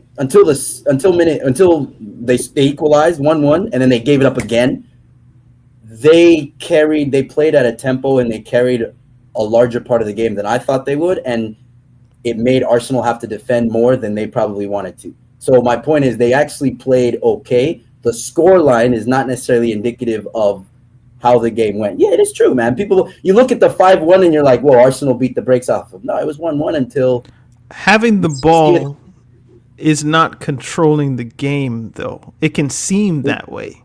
But just because Man City were passing the ball around and keeping the ball, they weren't incisive or doing anything with the passing. They were just kind of controlling the ball for the sake of controlling the ball, which is what Pep likes. Because Daniel, is that subjective or objective? Is that subjective? I was talking with my guys like during the game, so I've been thinking about this. It's like, it's cool to have 700 passes in a game, but I'm just saying objective. But what are you actually doing with the ball when you have it? And it feels like City don't do enough with the ball. So, but Daniel, this is my point to you. I don't disagree that they got blown up and they're having issues. What I'm saying to you is the performance or large parts of the game wasn't as bad as people are making out to be, because they look at the score line. This is what happens when people look at a game and they say, oh my God, it was 5-1. They got destroyed. I was saying this at 1-1. So, like, you think at 1-1 they were getting destroyed? Like, how was that? If it's 1-1 at 60 minutes, you're like, yeah, they're getting destroyed here. That means we watch different games, because I'm like, no. Number one, I'm judging City against City. Yeah. So normally when Manchester City have the ball, if they have 60-70% of the possession in a 30-minute period, they're scoring once, twice, especially against a team like Arsenal that's not. Obviously, they're defensively solid, but they're not. Defense isn't their calling card as such, even though they're good with it. Like Arsenal are are a team that wants to have the ball. They want to prove what they can do with the ball in possession. So Man City just having the ball and keeping it amongst themselves is kind of just like, you guys weren't doing anything. They were just wasting time, for lack of a better way of saying it. But how can you say that if it's 1-1 at minute, what is it, 60 or whenever Arsenal scored their second goal? Because normally, because a functioning Manchester City that has that much of the ball after 60 minutes has more than a goal, has more than maybe 2 shots on target. Yeah, but they had. Look, let's look at Jared. Can you do me a favor? Can you pull up the stats of the game? I want to see something, because we can look at how many shots Arsenal had on target versus how many shots Man City had on target, and I don't think it's going to be like crazy astronomical for Arsenal. Like, you're painting a picture as if Arsenal was just all over them, and that's No. I'm not saying Arsenal was all over them. I'm saying that City had the ball a lot, but they just didn't do anything with it when they had it. That's what I'm saying to you. It was 1-1 60 minutes. So they were doing fine. Like, they did it. What do you want them to do? Like, they're not, to your point about they have a goal, 2 goals. I would make the case that Arsenal was controlling the game by defending space. That's what I would say. That Manchester City weren't the determining factor of the game. Like, it was Arsenal that was deciding. So this is my point. Look at these stats. Perfect. And if you look and think about the times of the goals, so Arsenal got a couple goals late when City's chasing the game. But my point is, up until I think Pep had in his press conference too, when he talked about, he said something about regretting the last 20 minutes or so. The last 20 minutes of the game was a disaster from a City standpoint. The first 60 minutes was okay. Like, I don't look at it and be like, oh my goodness, they sucked and they got destroyed. Like, no, I don't. They gave up 3 goals basically in the first hour. So no, and again, look. Arsenal have less. 1-1 at 60 minutes. They didn't give up 3 goals. Arsenal have less possession, less passes. No, but Daniel, you just said, but more shots on target and 17 shots to 7. But Daniel, they did 3 goals. They did 3. It's 3-1 at the 62nd minute. That's what I'm saying. Yeah, what time? No, so wait, hold on. What time is the party goal is at 57? Thank you. The party goal is at 57. And so it's about an hour. The third one's at 62. So no. But Mutanda is saying that basically up until the 56th minute, it was 1-1. Everybody, wait. I know, but Daniel, all I'm saying is Daniel said Man City gave up 3 goals in basically an hour. In an hour, yes. And that's all I'm trying to confirm here. Fair, no, that's true. And what I'm saying to you is that once in that 50, so then it was 57. I rounded up. I was wrong. Apologies. But then the third goal is in the 62nd minute. Yes. Okay. Up until Partey scored, the game was even. Like, it wasn't. This is not. They were not getting blitzed. The last 30 minutes, so if we want to go till, Partey scored 57, Lewis Skelly scored at 6 seconds, that third goal, that was the backbreaker. They were fine. Like, it was not. That's all. Okay, but if you have to admit, Mutanda, that something happened at the 60-minute mark, because Man City broke down. They couldn't react. Also, do you know what happened, Robert? What you're saying? But he's saying, look at this. You're saying to use the stats. To your point, they had 470 passes, but only 2 corners. 391 passes. Arsenal had 5 corners. So to Daniel's point, they're doing more with less. Arsenal's doing more with less. Right, but what's not presented there? No, and this is the entire game. What's not presented there is when those things happen. So I take your point, and I was wrong. That's fair. Right, because you know how Arsenal. Once they scored, after Partey scored and made it 2-1, and this is what's really annoying with City, and for City fans, or for someone like myself who wants them to be, better than what they are right now. When they tie it up, when it's 1-1, and then they lose the ball in midfield, and then Partey scores, it's a backbreaker, and it's something that the team did not used to do, at least not to the degree that they're doing now. Right? You just scored. You're away from home. You're in the match. It's 50. It's not 60 minutes, okay? It's 57 minutes, whatever, so almost an hour. And you're right there. So you can't give up that goal. Now, my point in saying that is, and this is what I'm talking about with the possession and things like that, My point is, City played at the tempo that they wanted to play at, right? For you could say a large chunk of that game, up until they were down and they had to chase the game. When you're chasing the game, you're naturally spaces are going to open up, and this has been their problem, is they can't defend those spaces. Against Real Madrid coming up, is that a problem? Oh, 100%. But don't think, and this is my point, don't think that Real Madrid is sitting there like, oh my goodness, City's not going to be able to cause us any problems if they have the ball. No, they're going to, because Vinny, Mbappe, Rodrigo, if all of them play, they're also going to have to defend. Like, it's going to be interesting to see how it happens. When is that game? City could get blown out. The game's in February 11, I think, and then the return leg is the week after. That's really it's coming up soon. Something like that. So it's like the week after. What's today? So it's Yeah. the week after Not next. Okay. not enough time for Yeah. them to fix themselves. Is basically Tuesday the the answer. 11th, 3 p.m. Eastern. Daniel, I Too think they're soon. gonna do better than maybe Too you're- soon. I think you're expecting. Too Hey, soon. Daniel, let me ask you this: call your shot. I want you to call your shot. What do you Okay. think? What do you think the first leg is gonna? Maybe not exact score, but what do you Where think? is it? What Yeah, the first where leg is is in? The first leg is in Manchester. The second leg is in Madrid. So I'm asking 2-0 you Real Madrid, first leg. 2-1 in the first leg. for Real. Probably, yeah. 4-1 in the second, maybe 4-2 in the second. Okay. Well, we'll have to revisit. Yeah, I would say that I think Man City will win at home. We will see. Oh, I see them winning. Oh, at good home. are luck you on that making a one. prediction, Matanda? Give us something everybody else did. I- I said yeah, 2-0. I don't. I think I would not be surprised at all if City won the home leg. But I just don't think I people don't really.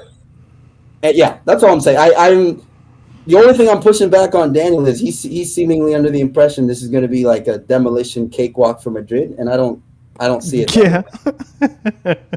So I don't see it. It's just City aren't defending well, but they still want to play open. And put it this way, Arsenal were happy to. But I'll just let me land. Arsenal were happy to defend their result. They had 1-0. They were happy to sit back and just wait, which is why it had that match had the appearance of Manchester City having control, because Arsenal were willing to cede possession when they had that early goal. The moment that Man City got 1-1, you saw an immediate response from Arsenal. They started pressing higher. That caused the Foden turnover that led to the Partey goal, and then the goals just kept coming because Manchester City were unraveling under the pressure that Arsenal was now willing to exert. Real Madrid are going to have that game pressure from the very first minute, and they're not going to stop and sit in a shape. And neither are Manchester City going to concede possession and be willing to just sit back and defend and play on the counter and use the pace of Haaland, Marmoush, Foden. That would make sense based on how bad their defending is, how woeful their goalkeeping has become. It would make sense to sit back and counter, but Pep's not so inclined. So I think it's going to be back and forth. It's going to be an NBA type football game, if you will, where you have it, we have it, you have it, we have it. I just think Manchester City aren't in a place where they're going to be able to take advantage of what Madrid can do. And I just think it's just going to be too much. Obviously, City are a threat, but I'm disagreeing with Mutombo's pinky, and I'm saying Mbappe, who has at times demonstrated an ability and willingness to play defense, I think he's going to be motivated. He's at 9 now. He doesn't even need to track back like that. It's up to really Vinny and Rodrigo to fill in. But Carlo's not stupid. So he might even play Valverde on one of the wings, and that will give them the running that they need in midfield. And then you can play Bellingham and Tchouaméni, or Bellingham and even Ceballos has not been too bad. So can we do Palestine? Because I actually read. I'm ready to do that too. I was going to say Daniel didn't let me. You cut me off before I got to go into my full-blown mythology fantasy world. But no, I'll leave it. Your analysis, I think we'll stick with that. Mutanda, you're not going to give us a prediction though, for real, before we do this real story. No numbers. No numbers. You just. I wouldn't be surprised. I already gave my rebuttal to what you're saying. I think you're engaging in some revisionism about this last match, but it's and my only point is to say to you or everybody, I don't have the prediction. The score could be any number of things. Who knows? But what I'm saying is it'll be very competitive. I wouldn't be surprised if City won the first leg. People may not know this, but Real Madrid has never beaten Man City at the Etihad. Like, these teams have played each other in the Champions League a lot. 2-0. Jared, you think 2-0? 2-0. Okay. Mbappe scores at least one, if not both. Oh, it's gonna be crazy. I can't wait. I can't wait. I can't wait. It's his coronation year. Mbappe is going. It's all right. No, I was ready to go. I had my balloons filled. I was ready to go up on this one. What on what? On Mbappe, on the fantasy of on this. I was about to just jump off the roof with this one. Mbappe is gonna. The claims about Mbappe's excellence. He's back. He's better. So? He's better than LeBron and Jordan. Mbappe's not even the best player in his own league. Yes, he is. You think so? No, I don't know. Performing. Let's go. Performing the best. Let's go to Jared.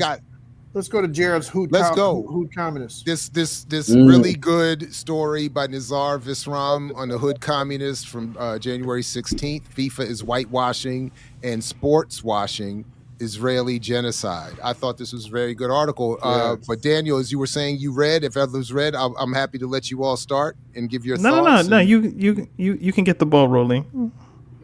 Pun intended. Do you have notes? Right. I'm sure you have notes. I have notes. I do have notes. I have my little highlights and stuff and little notes here and there. But yeah, the short of it is, because it is a little bit long. I'll give a very short version, and then we can go longer if you all however you want to do it. But the very short version is, of course, that FIFA is siding with Israel in quite a hypocritical way in adding on to its already a gross genocide by further denying or using the games to deny what's actually happening. So Israel Defense Forces, with unconditional support of the United States, have been waging a genocidal war in Gaza since October 2023, resulting in unparalleled humanitarian catastrophe. They dropped over 85,000 tons of bombs, exceeding the amount of explosives used in World War II. That number stands out to me, I have to say, because again, as Desert Storm was wrapping up, that's the number they painted on my ship's mast, saying that my ship alone dropped that much on Iraq. So 85,000 tons? 80,000 tons of armaments were dropped from the USS John F. Kennedy on Iraq from 1990 to 1991. And I just didn't have the forethought. It wasn't the days of the constant photos back then. We didn't have all the devices. I would have loved to take a picture of it, but that was the figure they painted. So I'm not really clear. I was a little confused by the most explosive since World War II, because again, that was painted on my ship alone, and there were 3 aircraft carriers in the Red Sea and 3 more in the Persian Gulf, all on 24-hour rotations, 2 aircraft carriers launching at 24 hours a day while the 3rd replenished and constantly looping. So that's 6 aircraft carriers for at least a period of 2 to 3 months in 91 that were dropping that. I mean, so anyway, the point I don't being, think he was, I didn't read that as him saying that it was like some sort of a record. I was reading that as him using that as a reference point. You're right. Gotcha. Like as a reference point to give you like some sort of context for how much that is. You're absolutely right. You're exactly right. I'm wrong. Like 85, more than World War II. God damn. Yeah. No. You're right. You're absolutely right. I misread it. I got stuck on the number. And if you think about your example, like. Mm-hmm. Those ships are putting bombs in a whole country of Iraq. I'm sure there was more like it's a whole country. A whole country, much bigger like space than just Gaza. The Gaza Strip is so small relative to a country of Iraq. So to have that much tonnage of bombs is utterly ridiculous. Crazy. No, you're exactly right. All good points. Thank you for that. I'll just go through some of my own highlights, and then you guys can, fill in whatever or jump in wherever. As part of the genocide, Israel is also committing sporticide, killing more than 500 Palestinian athletes, including over 344 footballers. 2 of them were on the Palestinian national team, including Mohammed Barakat, the first Palestinian to score over 100 goals professionally. Israel also jailed footballers, referees, and club owners. Thus, the Al Yarmouk Stadium Gaza was turned into a makeshift concentration camp for Palestinian detainees, which I think is just in trying to picture that is a stark dystopian image of what FIFA is turning the sport into, or helping turn the sport into.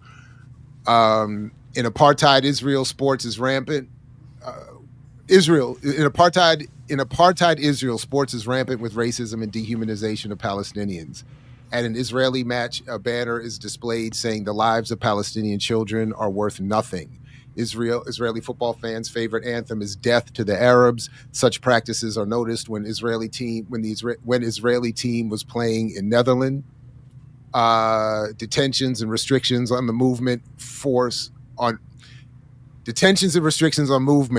the Palestinian Football Association to suspend football leagues in Palestine, while it hinders setting up camps for the national team abroad to participate in FIFA World Cup qualifiers.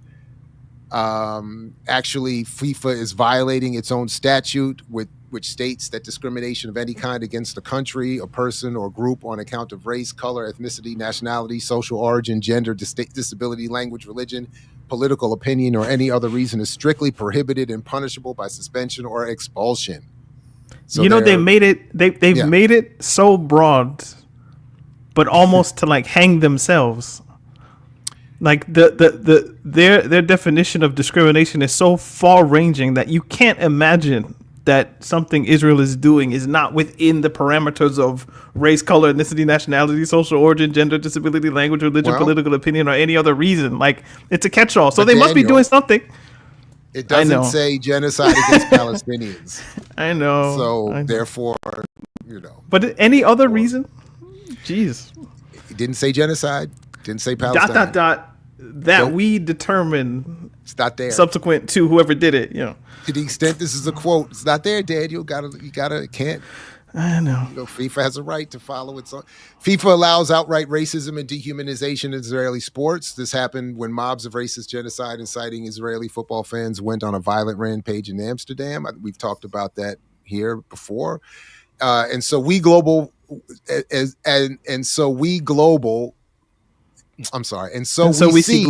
calls on FIFA to ban Israel. Such calls came, for example, from the 47-member Asian Football Confederation, as well as a petition that gathered over 1 million signatures. Almost 60 rights groups accused FIFA of applying a different yardstick to Israeli actions, undermining its credibility and exposing it to allegations of political bias and hypocrisy.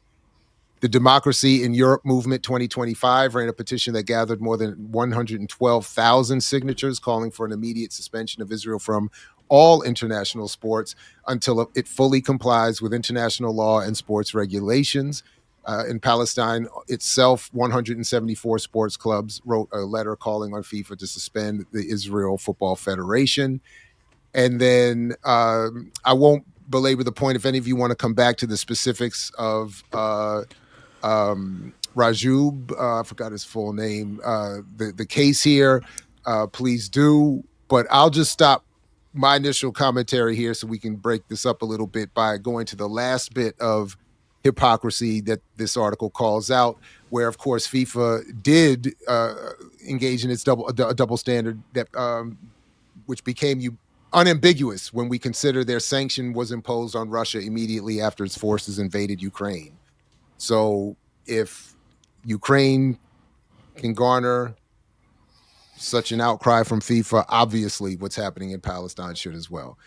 And let me know, I can pull it back up, or let me let you all jump in and give your thoughts.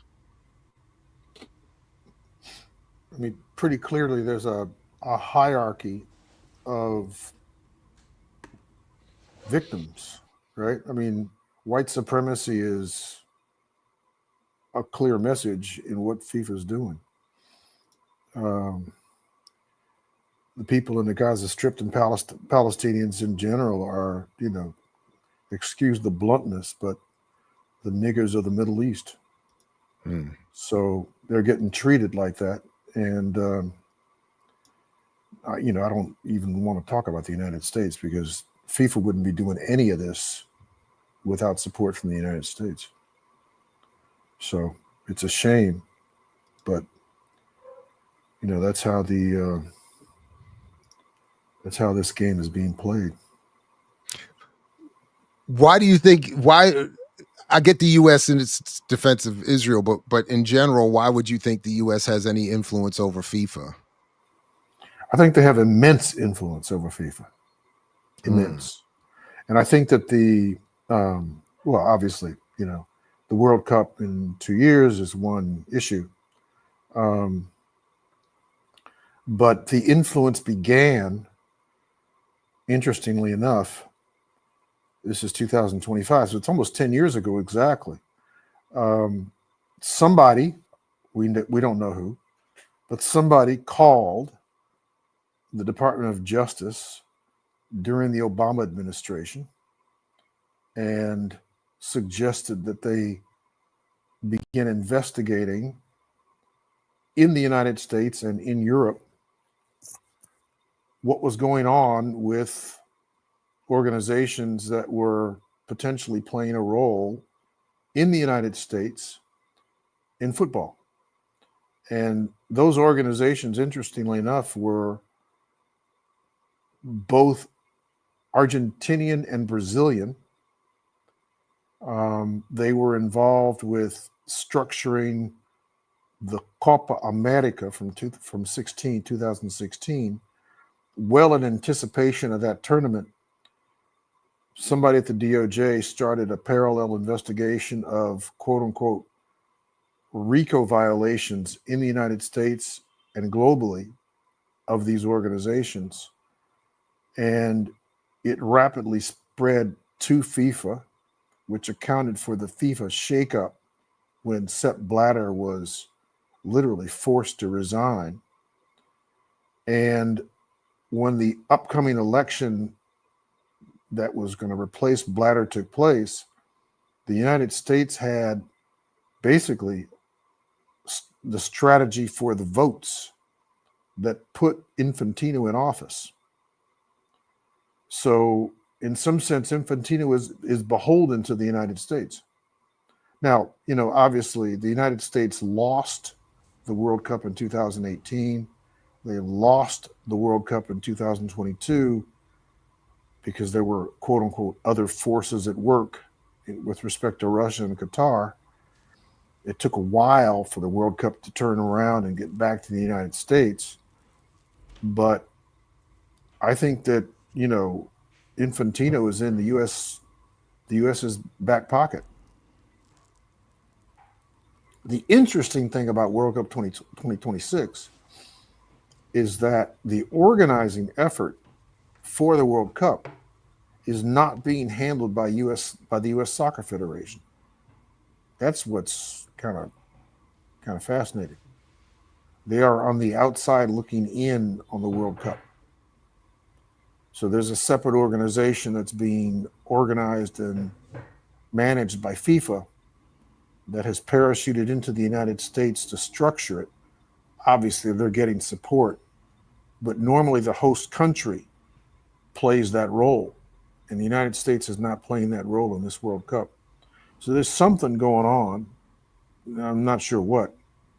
The only thing we can be sure of is that the NFL is benefiting immensely because every game that takes place in the United States for World Cup 2026 is going to be in an NFL stadium. So we know that the NFL is still there benefiting like they always do.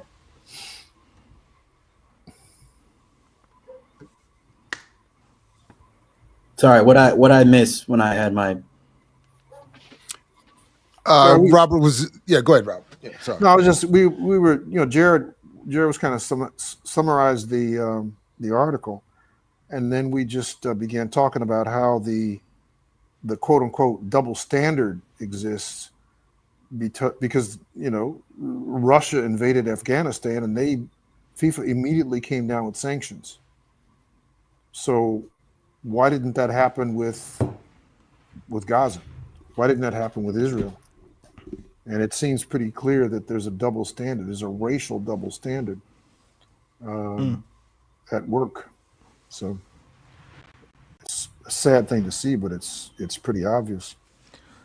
And just to add to the Infantino point, I think the World Cup in Qatar in 22 was decided in 2010, which would then mean that Infantino's first official World Cup bidding process is 2026, which is the one that went to the United States. So when you see him cozying up to Trump and all that goes with it, it's not too shocking. And then they reworked the FIFA World Cup calendar for 2030, where it's the 100-year anniversary. So there are games that are played in South America, there are games that are played in Africa and in Europe, which kind of resets the kind of you have one, we have one, you have one, we have one rotation between the federations, which now opens up 2034 to Saudi Arabia. So which was basically unilateral, right? Well, there was no point to bid against it because it was like a fait accompli. So especially once they reworked the schedule to have all of the other federations included in America, or the North America CONCACAF, theirs is in 2 years, or next year rather. So you can tell Infantino is working the schedule to get who he wants, where he wants it, when he wants it. So yeah.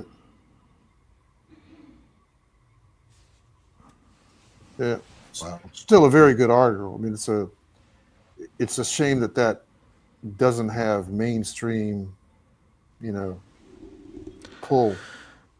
Well, very little of what's actually happening in that region has ever gotten any accurate run in mainstream. So sports media is not going to be any different. Yeah. And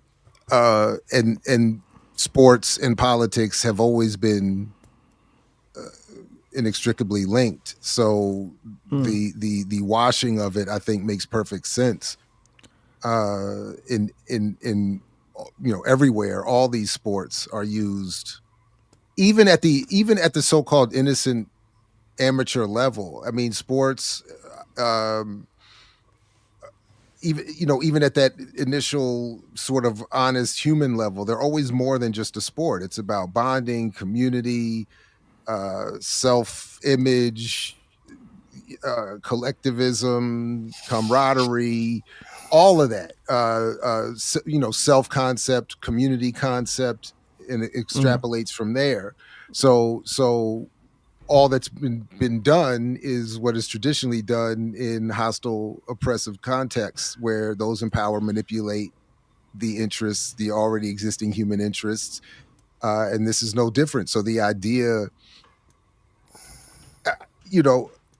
and I hate to admit, I hate to admit that even as I was rereading the story, for some reason, I don't. I'm embarrassed by this, and I apologize, but I felt a kind of additional sadness in reading of the suffering of the athletes, as opposed to just quote unquote regular Palestinians. But it just I guess maybe it's the context of this conversation or whatever, but even in reading it separately, just for some reason the sports mind, I guess, takes over a little bit, and it's like all that the sport loses in the killing of this one great player and all these other players, and then the impact, as the article points out, just the detention on surviving players, the ability to practice and play. For some reason, it was just having like this additional, I don't know, negative impact. And again, I'm not proud of it, but I don't want to lie about it, so anyway, yeah. No, yeah. I hear you. So I would posit, or what's even the way to say this without getting in legal trouble? It would not shock me. I would not be surprised, Mutanda. I'll steal your phrase. If like in the next, let's say 100, 200, 300 years, we won't be alive for it, I'm sure. Well, hopefully, always got to keep hope. Someone hacks into the Israeli intelligence database. I would not be surprised to find out that they are intentionally seeking athletes, footballers. It's not just athletes getting caught in some random swath of violence. I would, in the same way that journalists seem to have been explicitly targeted.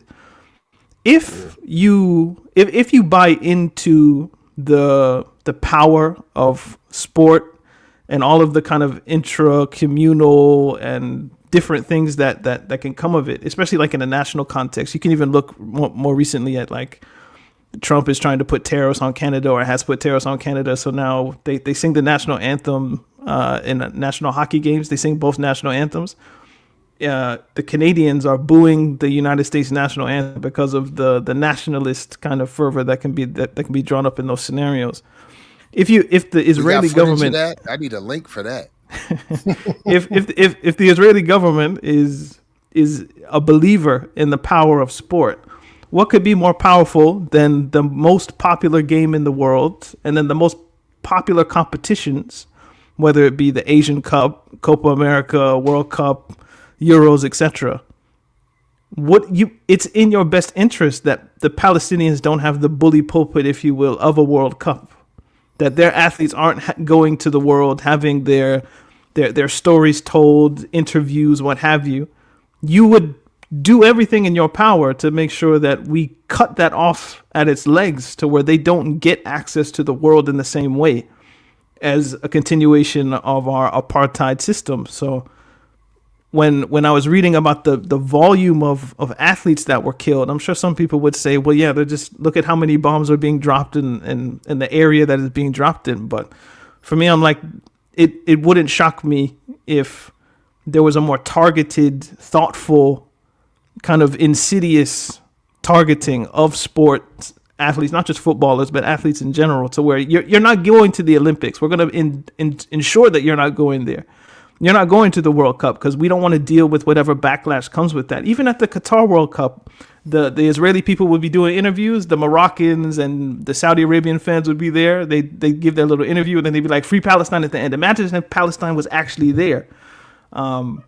So and the way that they control movement from the West Bank, like people, like the football teams can't even come together if you live in the Gaza Strip and the West Bank. There's a whole bunch of stuff that goes along with that. So yeah, that's the main thing I got from reading that like it wouldn't shock me if this was more intentional and insidious than. Well, we can come back to that more serious point, but let me just.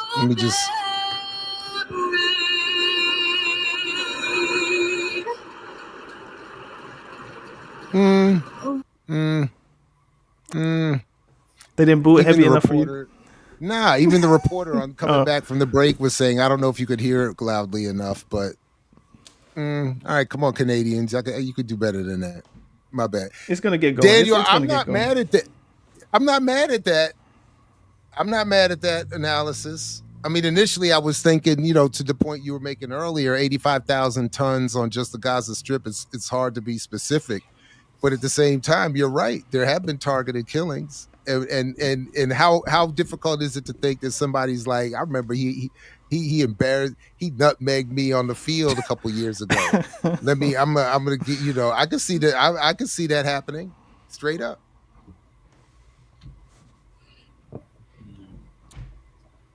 So is that it? We good? Is that it? Am I reading?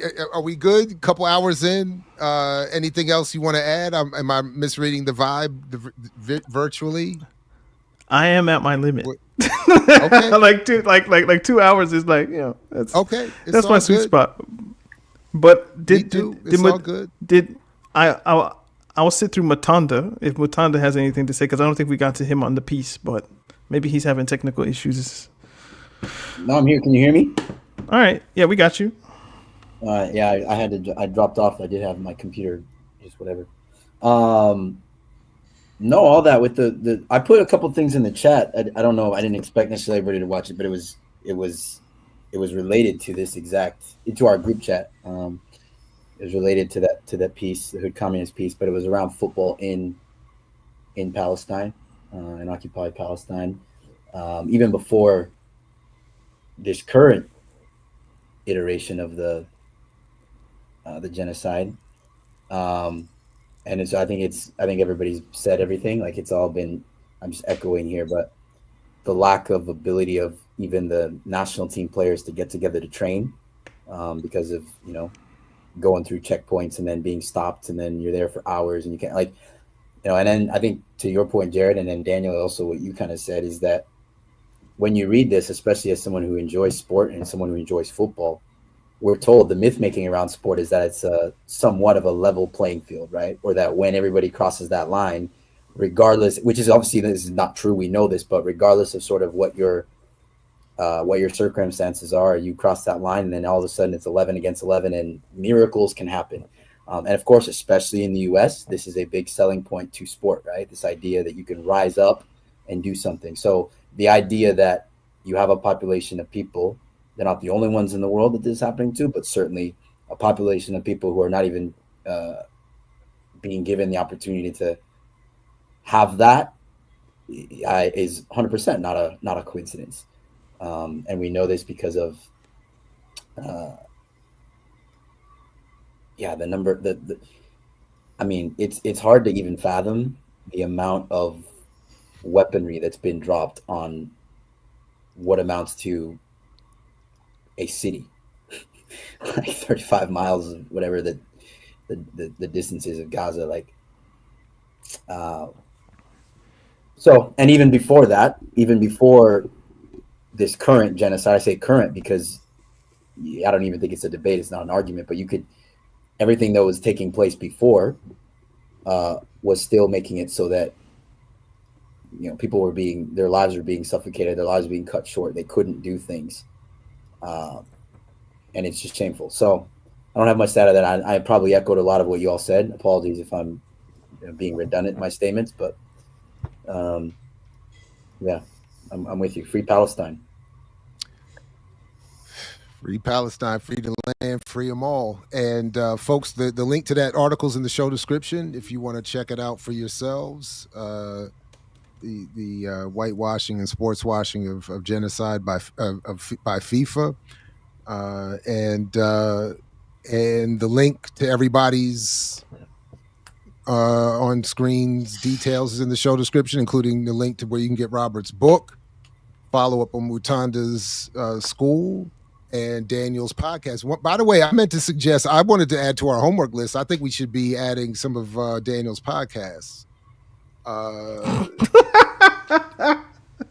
to some of the homework. These brothers just make me mad for like an hour, bro. They have like 5. There's some stuff that there's like, oh, spot on, and then there's this subjective BS that they throw in. That's just like, what's up? Now, I really can't think that. I'm not going to be a hater. No, people should listen to the podcast, but they should be for once.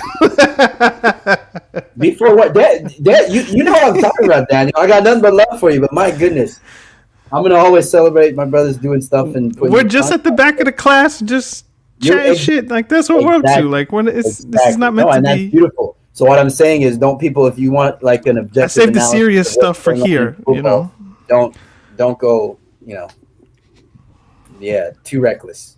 But I love it.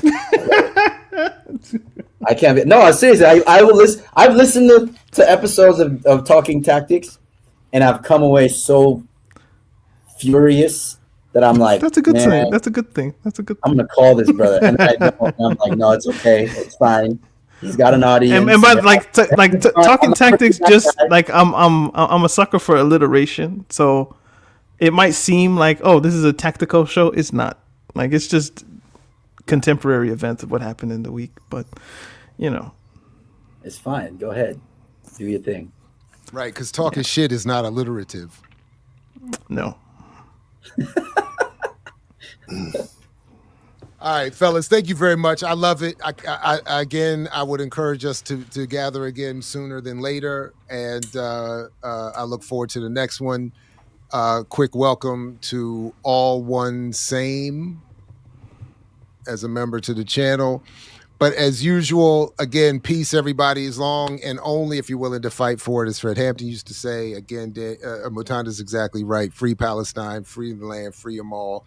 And we will catch you next time around here at I Mix What I Like. What do you sacrifice? Calm. Kindness. tenderness, kinship,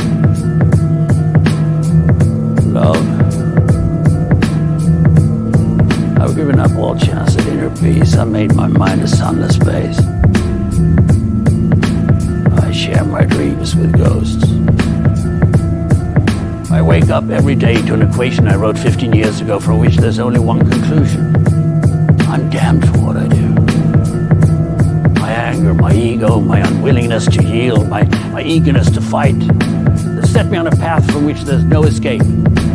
I yearn to be a savior against injustice without contemplating the cost, and by the time I look down, there's no longer any ground beneath my feet. What is my sacrifice? I'm condemned to use the tools of my enemy to defeat them. I burn my decency for someone else's future. I burn my life to make a sunrise that I know I'll never see. Now, the ego that started this fight will never have a mirror or an audience or the light of gratitude. So what do I sacrifice? Everything. I mix what I like, what I like, what I like, what I like, what I like.